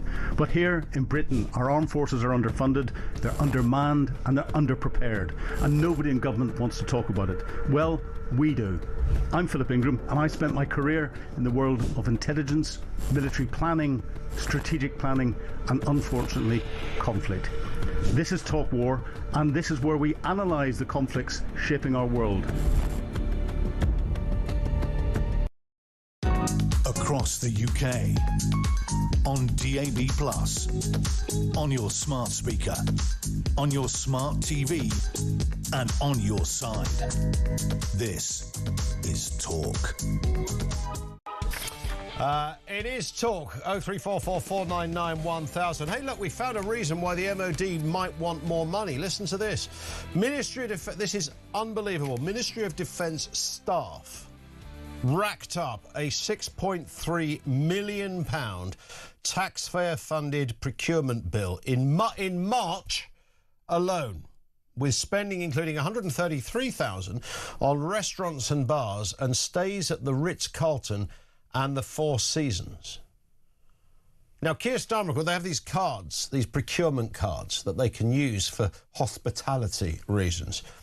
The transparency data quietly published this week reveals 5,975 transactions on the MOD electronic purchasing cards supposedly reserved for low-risk, low-complexity purchases under 12,000. Yet dozens of transactions smashed through that limit, including a single £49,859 payment to consultants, oh God, and a massive £37,705 hotel bill. Remember, this is the bill for March, not for the last year, not since Starmer came to power, not for the turn of the century, for March. Someone even found time for an £11,000, £457 blowout. 14 separate transactions were logged at bars, pubs and nightclubs, totalling over 17 grand. One particular boozy session cost £3,780. There was £2,688 spent on a snooker hall. On a snooker hall? I could take you to a snooker hall for about £6. And £1,325 at a cosmetic shop. All for... Are we buying their makeup over there? Mind you, there's a lot of indeterminate gender people at the MOD, so maybe they're helping them through a process. And over £1,000 at a florist. The hotel bill for the month came to a cool $1.4 million across 712 transactions. So they used the Carlton. There's nobody's going in the Holiday Inn here. The Carlton, the Ritz-Carlton, the Four Seasons, Hyatt, assorted Hiltons, and we don't have a Navy or an Army or enough money in the Ministry of Defence. Let me give you that headline figure again. This is courtesy of Guido. Thank you, Guido. £16.3 million of taxpayer-funded money was spent in March. I mean, this is just off the scale. This is not how life in the public sector is meant to be. The bill is absolutely massive on clubs, bars, restaurants and hotels. Somebody is royally taking the piddle here. 0344 499 1000. Thoughts on that? Now, the government intends to publish new... I'll read that again. Kidlington illegal waste clean-up site. You remember the Kidlington site where this huge, absolutely ridiculous, horrendous pile of waste had been building up to just unbelievable sizes. The clear-up has begun. Up to 30 lorries a day will now remove the illegal waste dump as part of the £8 million clean-up. 20,000 tonnes of commercial and household waste, including everything you can imagine. There's tyres, there's plastic, there's household rubbish.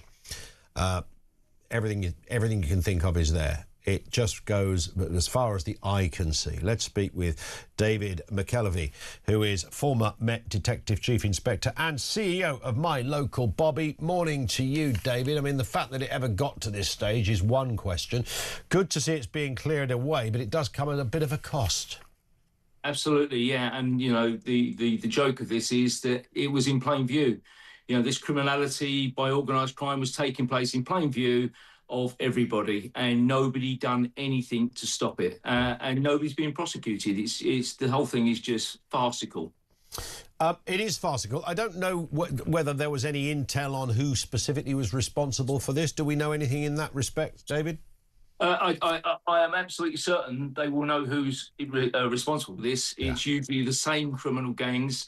And, you know, in reality, the Environment Agency, the police, whoever, simply had to sit there and watch who was turning up. They knew it was going on, and they simply had to get index numbers, stop the vehicles, and arrest the individuals who were involved in this. This is not difficult. This is simple.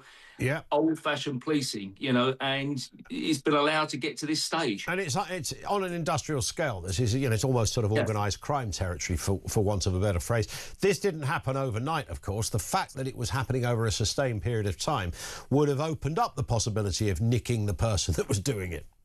Yeah, absolutely. I mean, and this is not a one-off. It's happening everywhere. Yeah. Organised crime has realised there is vast money in waste, and obviously since the councils have, you know, stopped people going to waste sites and using the facilities that exist, you know, within the council, you know, people are doing this. This is what's going on. But this is pure, unadulterated, organised crime. This isn't someone just dumping some stuff on the side of the road. This is organised crime making huge sums of money, and people need to be held to account. And the only way you do that is to prosecute, convict them, and take their proceeds of crime away from them. Bang on. The interesting about fly tipping more generally, I mean, this is in a different league in terms of the scale of this one, but I can't drive down the A21 near me without seeing somebody's discarded mattress. You know, there's always some wardrobe in a lay-by the other day. I thought there must have been more effort to get it in the that than to have it taken away. Nonetheless, it's all out there. The penalties for this are not particularly brutal, are they? Not much happens, even if you're caught. No, that's absolutely right. The Environment Agency have for many, many, many years been utterly useless in dealing with this. You know, this is criminality. It's organised crime. You are capable of using the Proceeds of Crime Act to take the money off these people. You can send them to prison.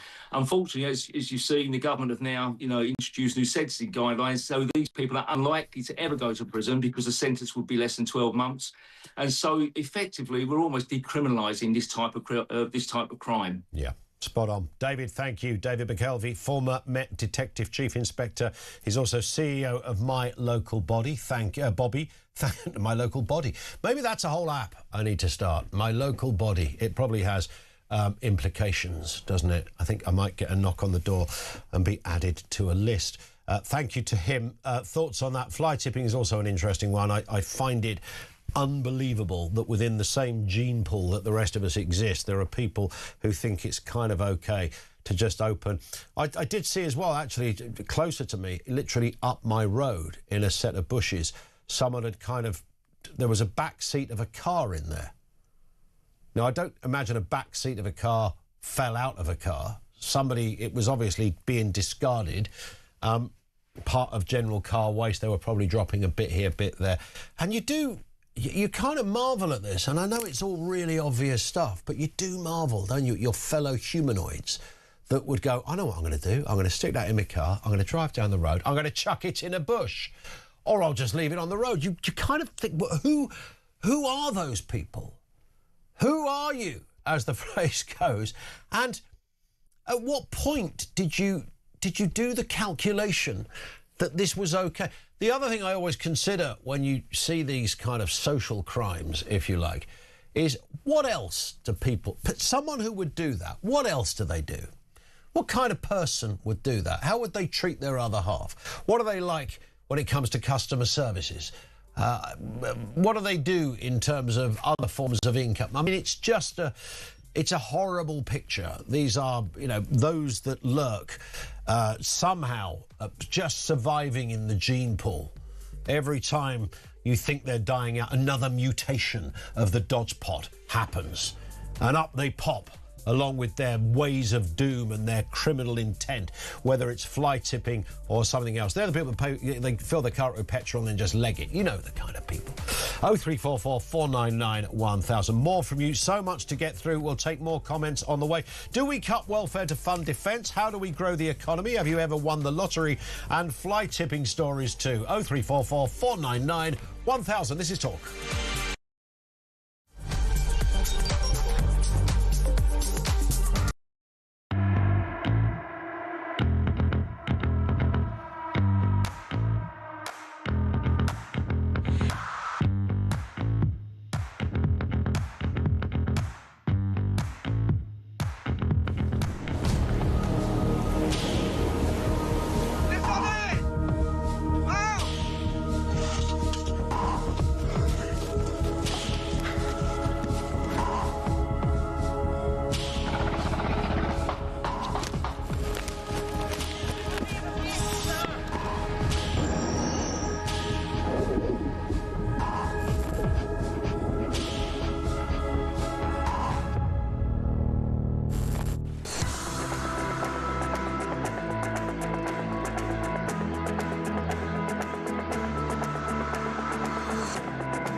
This journey of me following migrants went from sort of 10 in the morning all around the clock to late at night, to the point where, on buses, on trains, through streets, at every key point, French military police and the French police, they were there. They were on the bus, taking down notes, taking pictures, but not doing anything to deter the migrants or stop them, just being there.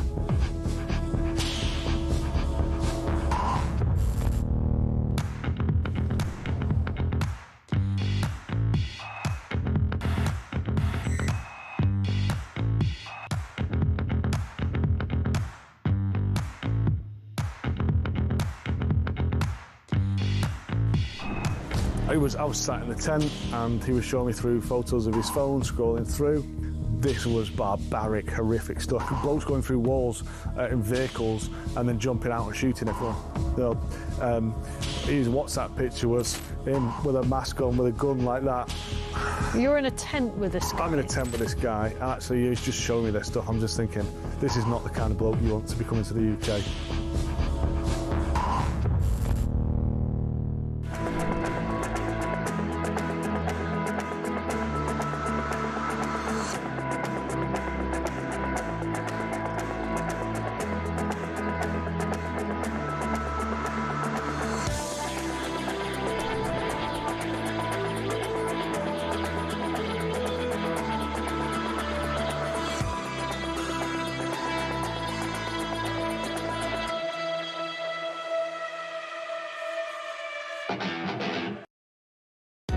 Across the UK, on DAB+, on your smart speaker, on your smart TV, and on your side.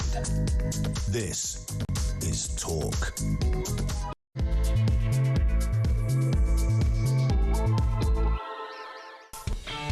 And good morning, welcome. It's Ian Collins in for Jeremy Carl. Big old news agenda coming up in this hour. By the way, in case you hadn't noticed, the UK is skint. We are brassic, nothing left in the pot. We have tapped out. Now the International Monetary Fund has rather compounded this point by telling us that of all the major economies, the UK is going to be hit the hardest as a result of the energy shock caused by the Iran war. The World Economic Outlook, already grim, was forecast for us to grow 1.3%. That's now been downgraded to 0.8%. This is terrible news. How do we grow this economy? What is your message for Rachel Reeves? They don't know much about business. They don't certainly know much about innovation or entrepreneurialism. It's not in their DNA, let's be honest. And that rather ties in to the story yesterday, the warning from Lord Robertson, former head of NATO, former Labour cabinet member, a Secretary of State for Defence under Tony Blair's government, warning that we need to start taking money out of welfare and putting it in defence. We played you that clip earlier. Let's play it again. This is Lord Robertson, former head of NATO, warning of the perilous state of our military. I spent the best part of a year working on the new government's strategic defence review, and I can tell you now, bluntly, the conclusion of all of that work. We are underprepared, we're underinsured, we're under attack, we're not safe.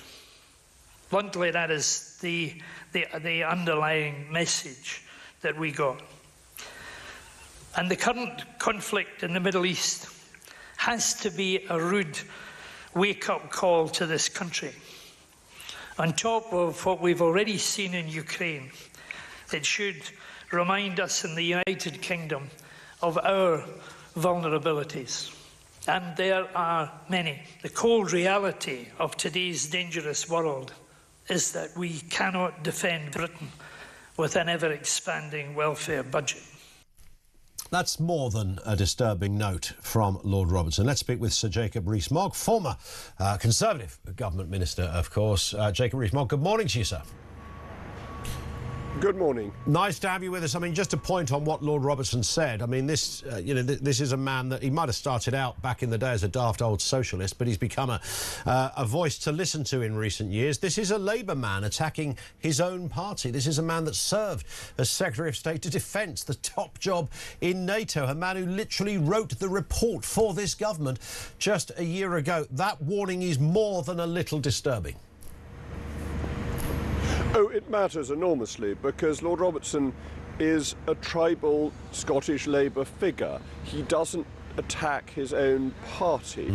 And I think you have to ask the question of whether he's been put up to do this, whether John Healey or possibly even Keir Starmer himself has asked Lord Robertson or implied to Lord Robertson that it wouldn't be unhelpful for this type of statement to be made. I think it's telling you something about the inner workings of the government as well as Lord Robertson's own personal view. And I think it shows the weakness of Sir Keir Starmer that he hasn't simply, as First Lord of the Treasury, said to the Second Lord, the Chancellor of the Exchequer, we need the money to fund defence properly, the world is dangerous, and you've got to do something about the burgeoning welfare budget, which is just out of control. Why would Keir Starmer want him to make that speech? Surely it's a direct attack on Keir Starmer. Because Number 10 seems to want increased defence spending and is being blocked by the Treasury. This seems, as so often, to be the dead hand of the Treasury stopping sensible policy decisions being made. Well, I mean, on that point, it does seem that Rachel Reeves believes she has a sort of get-out-of-jail-free card now with what is happening in Iran. She made the point yesterday over there in Washington, suggesting, look, it's not our war, but it does affect us. This is going to be used for the rest of time, certainly for the rest of time that she's in the Treasury, I would imagine. Yes, but nobody's actually going to believe her because she's whacked industry with higher costs, with national insurance charges, with increases in the minimum wage. This has led to higher unemployment. It's also led to higher inflation. This has led to higher borrowing costs. All of that is her fault. It's the creation of her economic policy. And then our dear old friend Ed Miliband is making our energy situation worse and worse by obdurately refusing more drilling in the North Sea, expansion in the North Sea, which Norway is doing in spades, and selling us the gas that we could be getting out very similar gas to, refusing to do fracking, which could provide us with trillions of cubic feet of gas, and having this mad obsession with net zero. So it's a made-in-government, made-in-Downing Street downturn. Your response also from the IMF, Jacob. I mean, this is pretty grim reading. The forecast was already pretty grim to begin with, 1.3%. That's now been downgraded to 0.8%, behind every other major economy on planet Earth.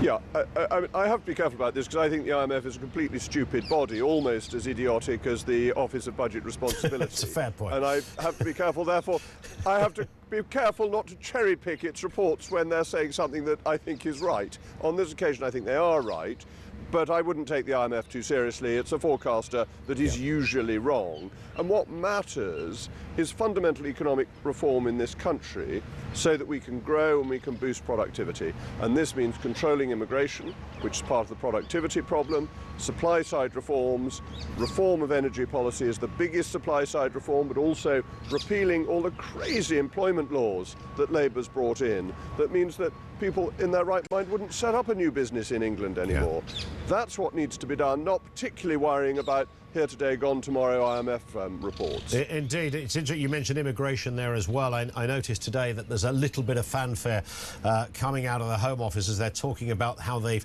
closed down migrant hotels are being closed down, which sort of rather leaves you with the idea of, wow, maybe they've actually played a blinder here, to coin a phrase. They've only gone and done it, they've sorted it out. But of course, they haven't. They've just moved people from one location to another location, which is arguably even worse than the first location. You're absolutely right. It's basically a con that it's not the point of the hotels per se, it's the fact that we're housing all these people at very large cost. What we need to do is to remove them. And that's where the government was so stubborn in getting rid of the Rwanda scheme, which was beginning to work even before it had started. People were not coming to the UK, they were going to the Republic of Ireland. We need a scheme that removes people from this country the day or the day after they arrive, rather than housing them at vast cost to taxpayers, billions of pounds a year, whether it's in hotels or former army barracks. Do you sense, I mean, you guys struggled with this as well, greatly. Nothing much happened then. The story continued to grow.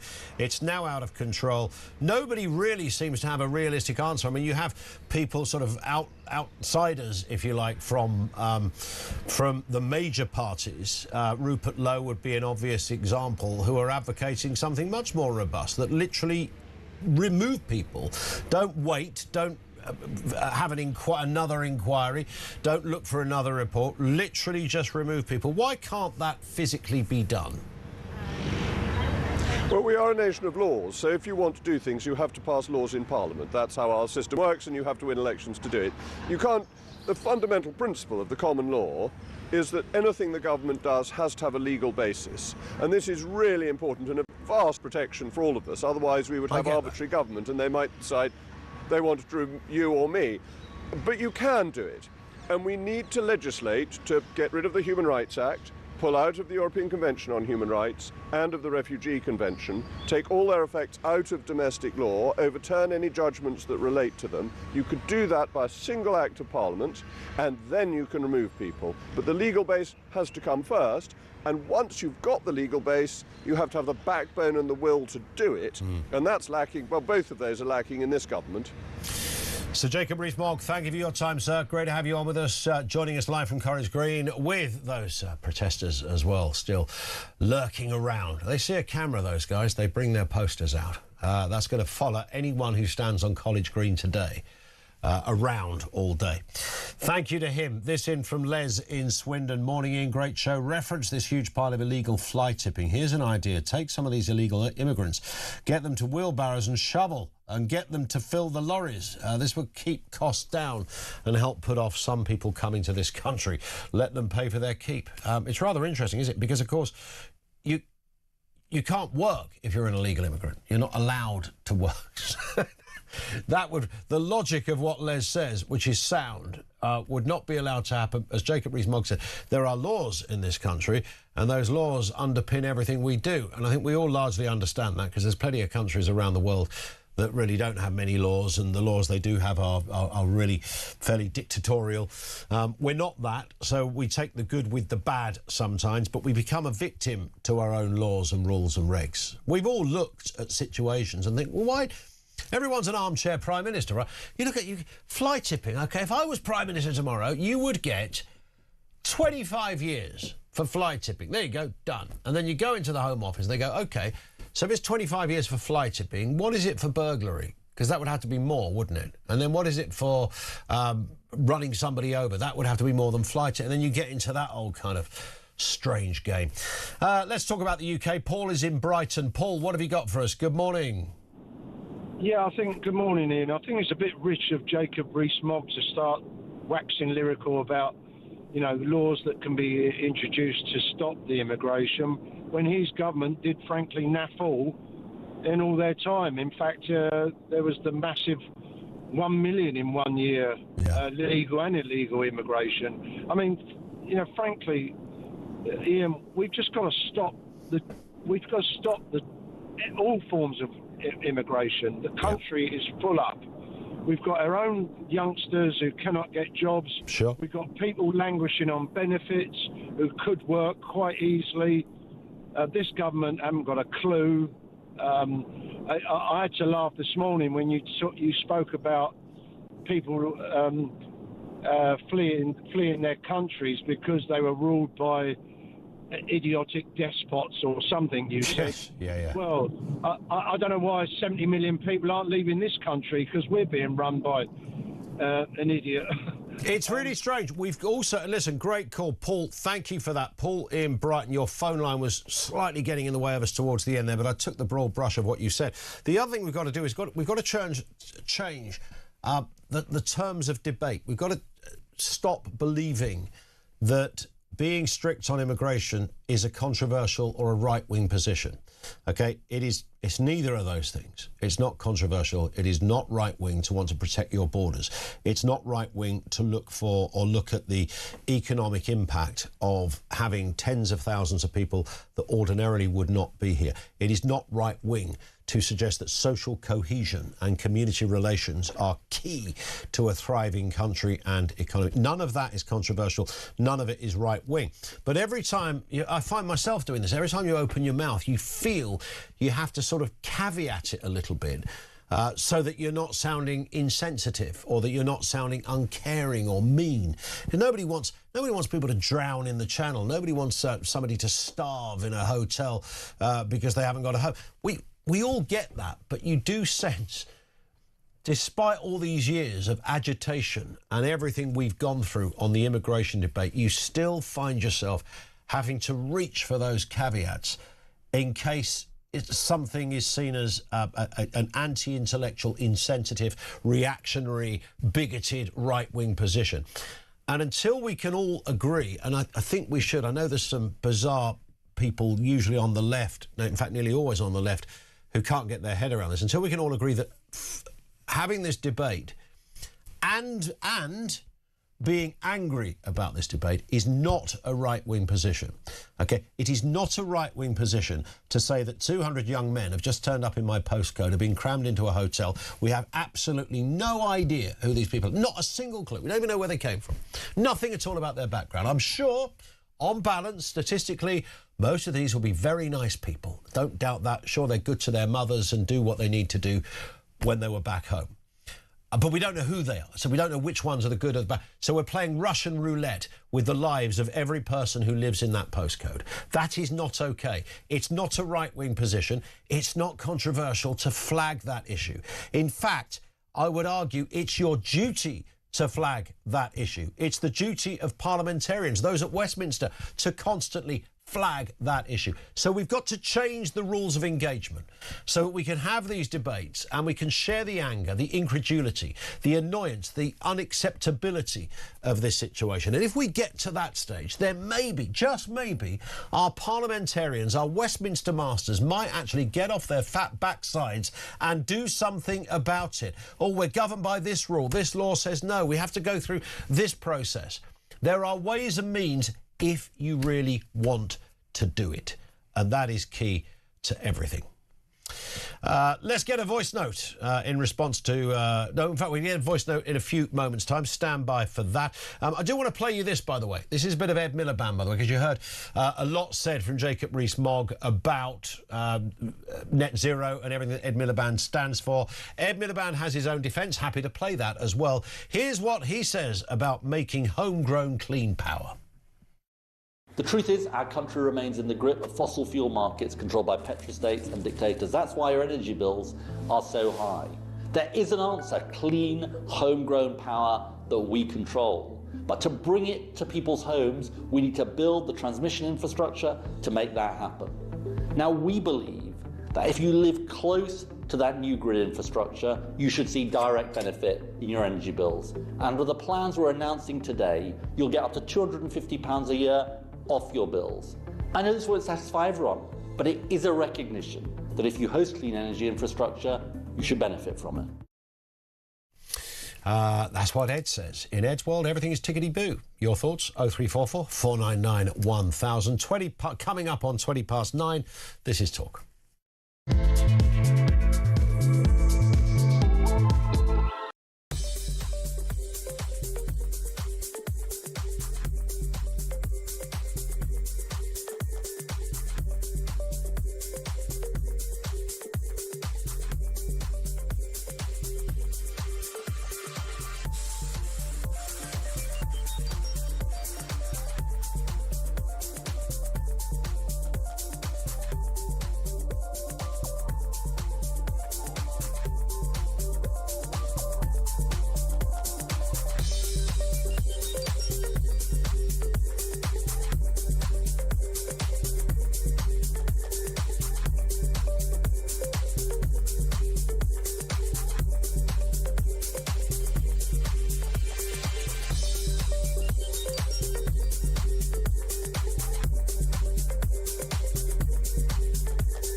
He's just trying to take credit, Keir Starmer, isn't he? This man is not a leader. He is not the statesman that our country needs. He is failing us at every single level. Donald Trump understands that Keir Starmer is fundamentally not a patriot. Yeah. He's not on the side of the West. He's been appeasing the Iranians in order to shore up his vote in this country. In front of me is Waitrose, and I'm about to head in there. I literally openly put the stuff in my bag. I nervously walked to the front door, and away we go. Across the UK, on DAB+, on your smart speaker, on your smart TV, and on your side. This is Talk. It is Talk, 21 minutes after 9 o'clock. Lots to get through here. Will somebody explain why the UK is going to be hit worse, says Bernie. This is reference the IMF's downgrading of our forecast. I do tend to agree with Jacob Rees-Mogg, who we spoke to a moment ago, that the IMF, much like the Office of Budget Responsibility, are not always the bastions of accuracy when it comes to these kind of things, but it's mostly down to our position on energy. We have a specific problem with energy in this problem, and that's going to curtail our chances of growth. And this one in from Phil, who says, talking about fly tipping, where I live in Fleetwood, on the way to our local recycling centre, there's notices warning no fly tipping. You're being watched, and what to do if you see fly tipping.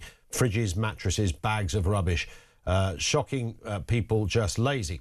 If I was in charge, crush the vehicle, a big fine, and maybe 6 months in prison, says Phil. Yes, I mean, you need to get harsh. Nothing really much happens. You get caught fly tipping. We've got Samara Gill with us. Samara, of course, is Talk's breakfast reporter, who actually doesn't come from that. She comes from Australia, and it just made me thinking about fly tipping in Oz, and whether that's a thing. Well, yeah, if you've been to Queensland, that's why. That's what's there. But that's another story. How dare you? How dare you, indeed. No, we're pretty strict on it. We're pretty strict on it because you don't want it to become a massive issue within the country. And you know, you have tourists that come through, and if they see piles of rubbish, then it's going to be a real issue. And I'm going to India, which is where that's my other half. Yeah. My dad is Indian, and they got a bit of an issue there. They got an issue there. Yeah, it's interesting. When the first time I went to Australia, I remember we went out to a place called Bendigo. I don't know if you're familiar with Bendigo, outside Melbourne. I am, yeah. And we've talked about this before, haven't we? And I remember thinking, I wonder if I'll see a kangaroo. And after about 5 minutes of my 58th kangaroo, I did think, wow. And of course, sadly, you see a lot of dead kangaroos as well, don't you, on the outback roads. Massively. It's pretty sad, but they're big old beasts. And once one of those things jumps in front of... So the fly tipping, people fly tipping roos in Australia. Oh, yeah. One of them punched my dad in the face once. It was, really? Yeah, I'm not joking. We have one on our property. I want to know more about this. Yeah, he got assaulted, but that's just the Australian experience. Your dad's Indian, isn't he? He is, yeah. Was it a racist kangaroo? Is that what you're saying? Potentially. In that case, deported the kangaroo or There's whoever. a lot of supremacy going on in the kangaroo community. Lock him up. That's what they thought. What's going on here? This isn't a local. I'm whack. joking. Listen, let's come down to something far more serious. You investigate quite a lot for us here at Talk, and some of it is most of it is jaw-dropping. Some of the things you've revealed and found out, particular majoring on the issue of immigration. This story today is deeply disturbing. Sadly, as disturbing as it is, big elements of this are not that surprising. Tell us more. So this is a story about a woman called Olivia. I want to say actually a teen because she's a teenager, 19 when this happened. She's now 20. And the reason this story is so harrowing is it didn't have to happen. Now, I know we're in a morning segment, so if you've got little ears around, it's a little bit dark. Just want to let everyone know, just in case. But she was walking home from a nightclub. She was there with her mum. She went home early because she had work the next day, and she got followed and then subsequently assaulted by an illegal migrant who had been living in Home Office accommodation and had travelled down to Cheltenham for a fun weekend with his friend, I'm presuming on taxpayer dime. And it's just a horrific story. She got followed home. He then grabbed her, took her into the house that he was staying. And let's just hear exclusively from her what then happened. He had me down by both of my wrists, and that's when I started to really panic. I thought I wouldn't be able to get away. Then I realised my legs were still free, so with all the strength I had left, I kicked him off and I managed to get out of the apartment, which was quite difficult because there was a lot of locks on it, but I managed to get out and I just kept on running. And the first thing I did was call my boyfriend and he helped me get home. I mean, this is, again, I said at the beginning, it's shocking, it's awful to hear this, but something about it doesn't quite surprise us in the way that it maybe should have done. Exactly. And this was perpetrated by an Iranian asylum seeker. I do have a lot of time for the Iranians because they are going through a horrific period at the moment, and a lot of them are actually fleeing from persecution. But this particular horrible bad egg is someone who shouldn't have been in the country in the first place. And I think it raises a lot of questions about the quality of illegal migrant that is coming across the channel, paying those people smugglers. It is a very dirty, horrible and putrid industry that they pay into in order to then get into the country, and then their biometrics are not even taken. So we know nothing about these people, and unfortunately a lot of them are young men who, if you've lived in Iran, we see how they treat the women there, we see how little of the women they have access to, then you're going to have these cultural incompatibilities where you actually do have instances like this when they come to Britain. And I think it's just a horrific story, and I just want to play a clip of how Olivia's life has been destroyed by what happened to her. My doctors think because of all the trauma and stress that the situation put me through, I've now developed fibromyalgia because my body has been under so much stress because of it.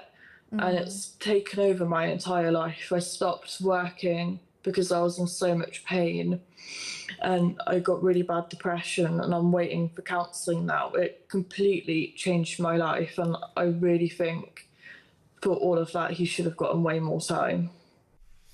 Yeah, just run through us then, Samara, what happened to this man. She just alluded to it there, that he didn't get penalised enough for what happened here. What was the legal outcome? So the legal outcome was that he only got 27 months. For this, which I just think is absolutely egregious. And we also don't know whether or not he'll be deported when he gets out. So he will probably, I'm just assuming, get a human rights lawyer to then fight for his right to stay in this country. And it's a story that we've seen time and time again. But, you know, I've got a lot of time for people who say, well, we've got our own sexual assault perpetrators in this country, we've got our own rapists.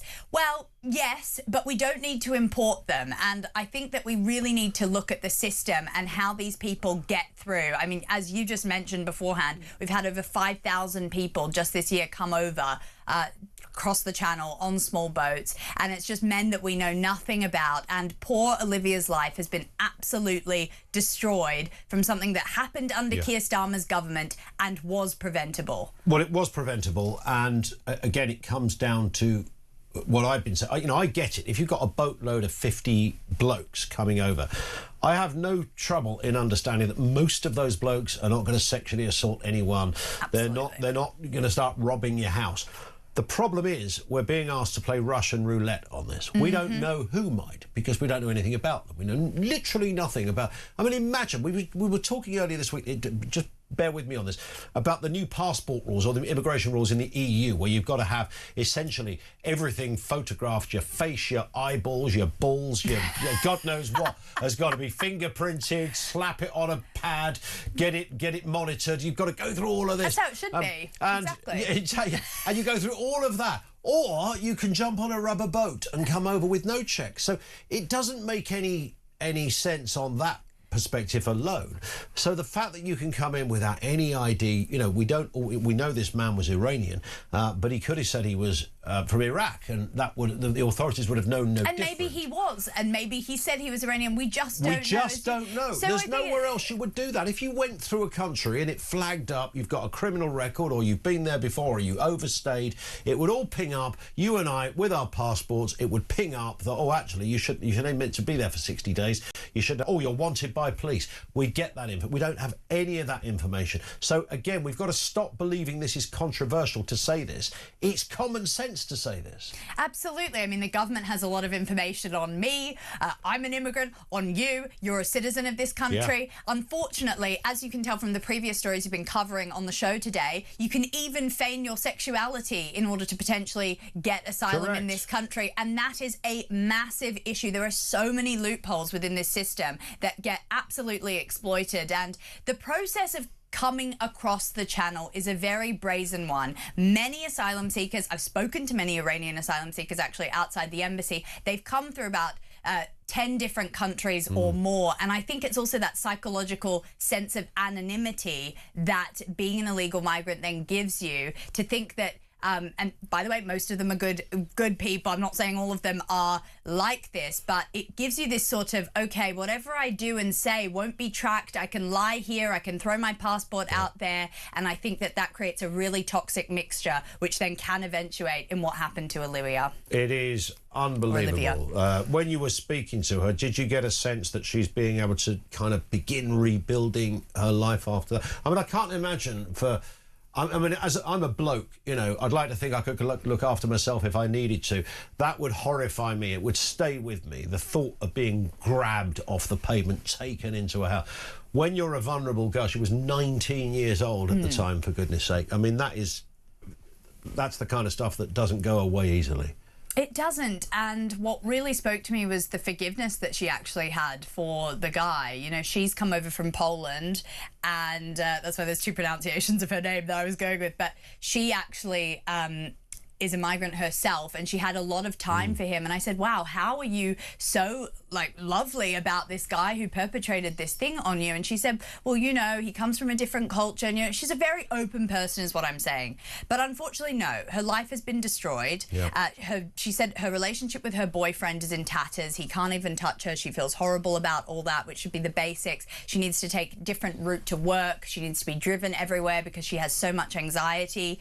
And it's just a very sorry state of affairs. And unfortunately, probably one of the worst things that when I spoke to her was that she hasn't even received counselling yet. She's still waiting in line from the government to receive that. And the fact that this guy who perpetrated the crime on her was living in taxpayer-funded accommodation and used that money to travel to Cheltenham and do these things, and she hasn't received counselling, just makes you think this is a two-tier system. Indeed. And talking of that, many people have got in touch to make the point that he got less prison time than some people got for posting things on social media. Outrageous.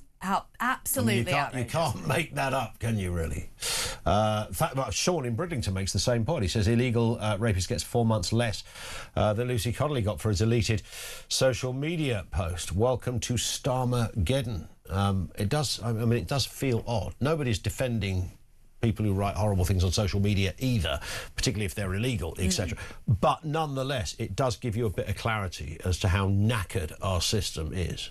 Totally. How could that ever be the case? Well, it could be the case because, I mean, there are a lot of human rights lawyers that do feel like they're God's gift to earth and they're God's gift to these people, and they should defend them because they didn't know any better, or it's different in the country they came from. Well, you perpetrated that crime in the United Kingdom and you should face the full force of the law in this country. It's that simple. But unfortunately, we keep giving pass to these people, and it creates a really, really horrible precedent for future instances like that. Correct. And also, there's a bit of an urban myth around this thing. You're like, it's a cultural difference where we come from. This isn't.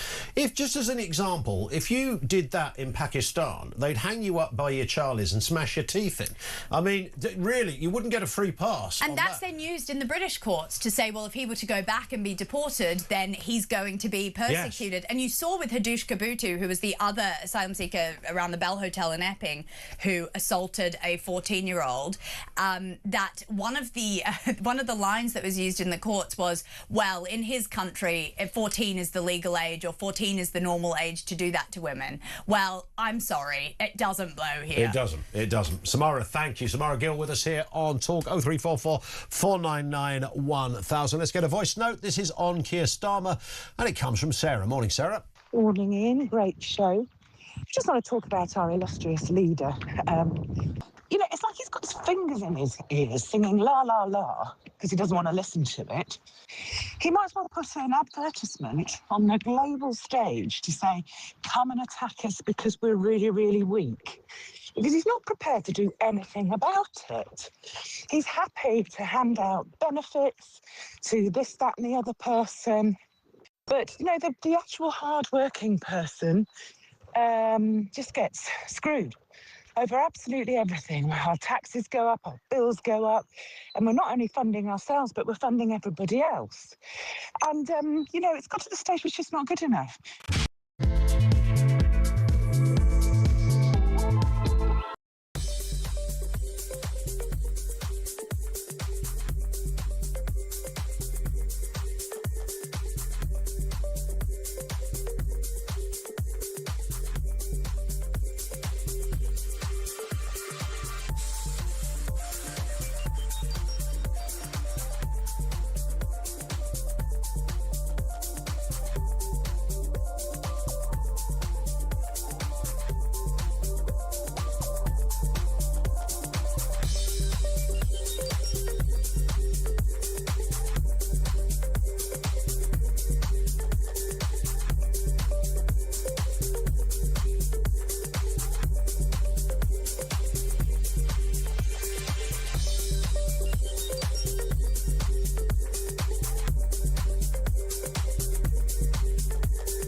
Across the UK, on DAB+, on your smart speaker, on your smart TV, and on your side. This is Talk. Good morning. Yes, it is the home of common sense. Welcome to Talk. Ian Collins in for Jeremy Kyle. Lots together. We're going to go back to more of your comments and calls in just a little bit. A couple of health stories as well that I think we should look at here. The NHS is failing women and girls and has an appalling culture of medical misogyny, something I would imagine most people have never really thought about. Let's speak with Louise Irvin, retired GP, health lead at the Women's Rights Network. Good morning to you, Louise. Good morning, Ian. Nice to have you with us. So what's you don't think of, misogyny, medical treatment is handed out without judgment, without any kind of question on your gender, your sexuality, your colour of your skin, all of that stuff. And then we see this headline, which I know that Wes Streeting is talking about. What is going on? Well, I think there's been, we've known about medical misogyny for many, many years, for decades, in the attitude of not just the medical profession, but healthcare professionals more widely to women and women's health problems and women's health needs. And it's not just manifested in dismissive attitudes to women's health problems. It's on a much more structural and fundamental level. Only about 2.5% of research funding goes into women and women's health problems. And some of the issues that affect women most have got the least research. And the waiting time, the specialism with the longest waiting times is gynecology. Wow. And that waiting list has doubled in the last few years. So there's an issue that goes very deeply. Lack of research, lack of investment in women's health issues. And even some of the very good initiatives that we've seen have been cut back because of funding cuts. They should be prioritised. So that's wrong. Let me do a bit of mansplaining here, shall I do? We all love a bit of mansplaining, Louise. So I'm saying this with tongue in cheek. So I can imagine somebody, like an outsider, would look at a woman who says, I've got some real stomach pains, and the bloke would go, well, you know, you have periods and stuff. It kind of goes with the territory. You got a womb going on. We don't have one of those. You got those tubes, the fallopian tube. Everything's different about you. So, you know, naturally, it goes with the territory of being a woman. Is that a very crass and crude way of interpreting what's going on here? Yes and no. I do think there are some very good male doctors who are sympathetic. I wouldn't generalize it to all men. And also, I think, you know, about half of GPs are women. True. So it's more, so there is an attitude, yes, this is part of just being a woman. You're born to suffer, which is terrible. And it's really bad for young women, especially when they start periods and they're having painful period. They don't know where to turn to, and they're just told, well, that's just put up with it. That's what being a woman is. Indeed, no, you could sort of not expect it, but you could sort of hear the argument from a, you know, not particularly naive GP. But if you're a consultant, you're a gynecologist, for goodness sake. I mean, it's literally your job to know all about all of this. So why would there be discrimination, even within a department that specialises in a field of women's health? Well, I think that there should be two. We should think of things two different ways. Yes, that we should make sure that gynecologists treat women well and with respect and take their problems seriously. But I think many gynecologists do. They would like to do better as well. For example, the Royal College of Obstetricians and Gynecologists made a report a few years ago saying that for painful invasive procedures like hysteroscopy or inserting an intrauterine device, women should be offered anesthesia or analgesia, pain relief. And that was a recommendation, but it was never implemented. It was never mandated. Wow. So in fact, it didn't happen. Now, the reason for that is, I don't want to bang on about funding all the time. It's not just funding, but funding is important. If you want to offer all women anesthesia or analgesia, you need more training, more time, more resources to do that. And that's why it wasn't mandated. So now with the new announcement by Wes Streeting, I think he said that this is going to be mandatory. That's what we need.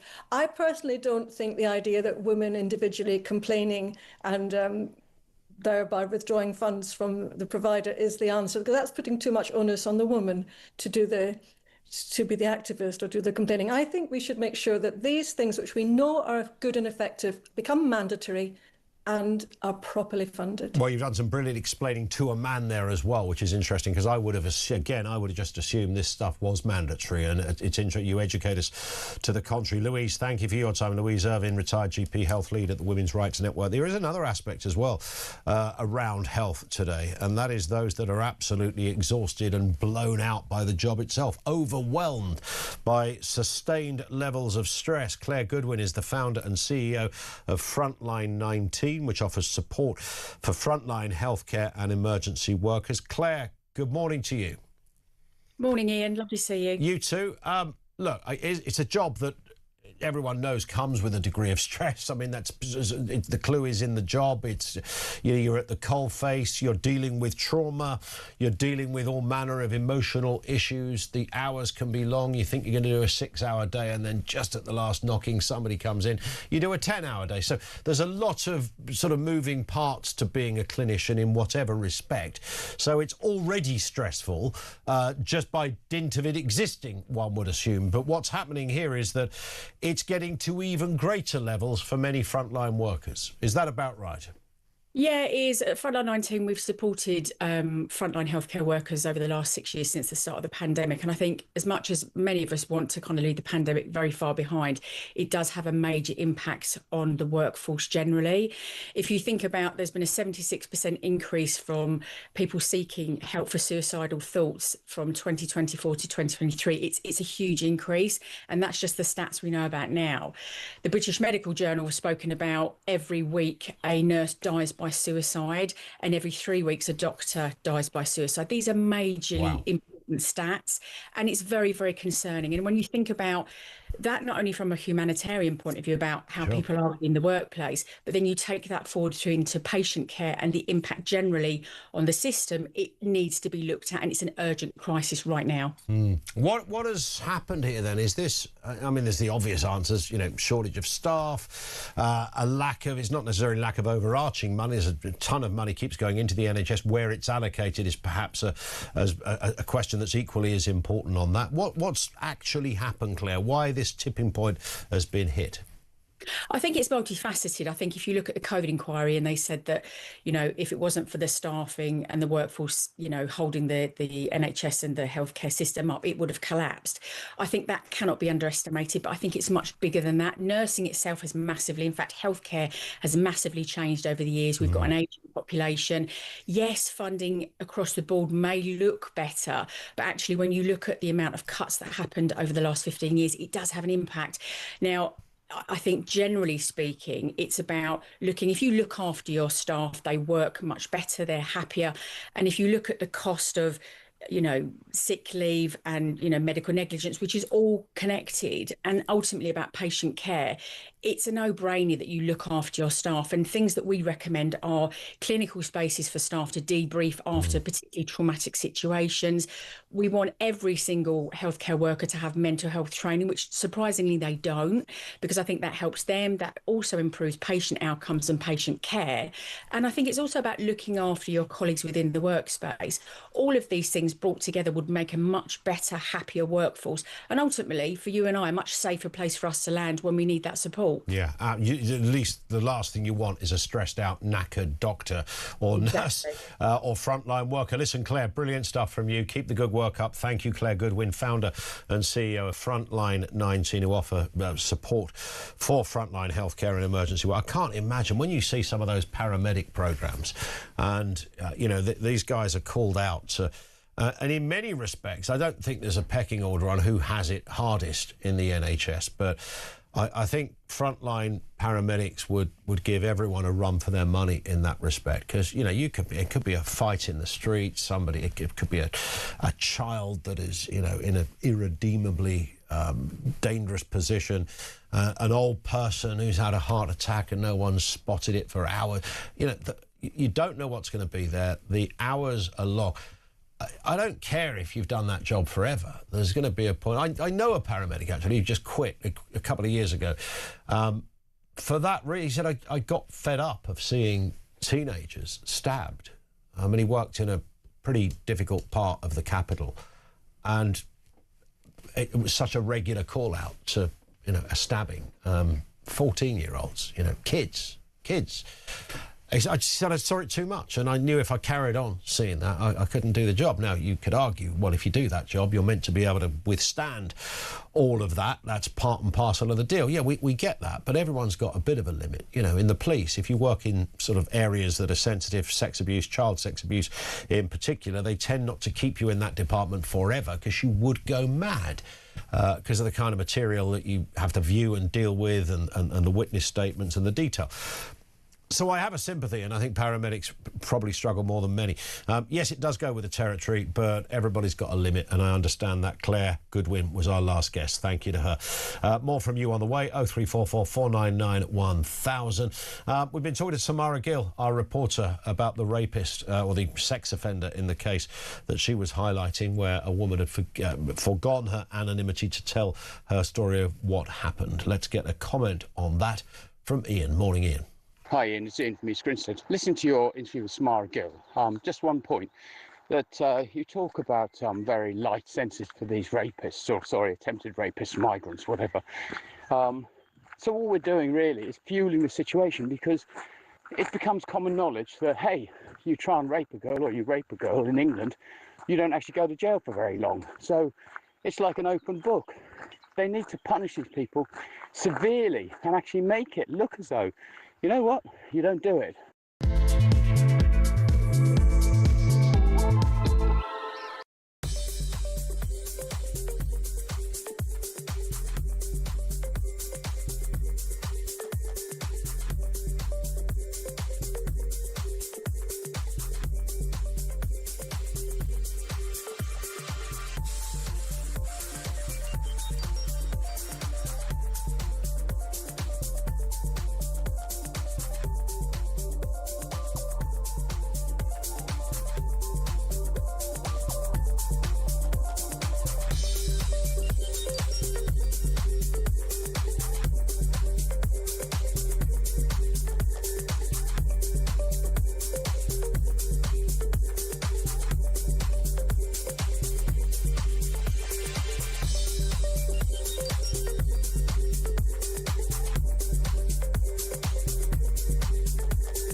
When conflict breaks out anywhere in the world, it has consequences here at home. Talk War is your definitive national security briefing.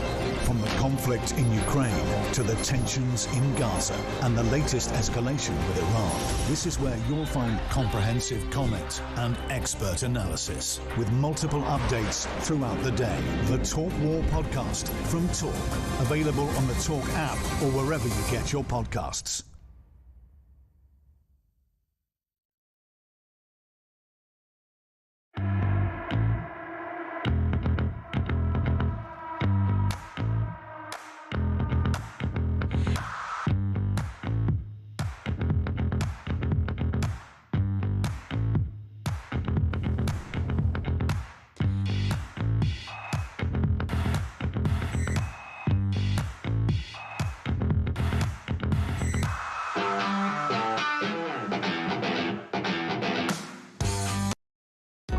Across the UK, on DAB+, on your smart speaker, on your smart TV, and on your side.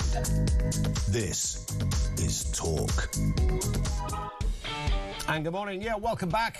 It's the last knockings of us, Ian Collins, in for Jeremy Carl for a couple of weeks, or a week and a half now, left on breakfast this week. So much comment, great calls, voice notes coming in from you.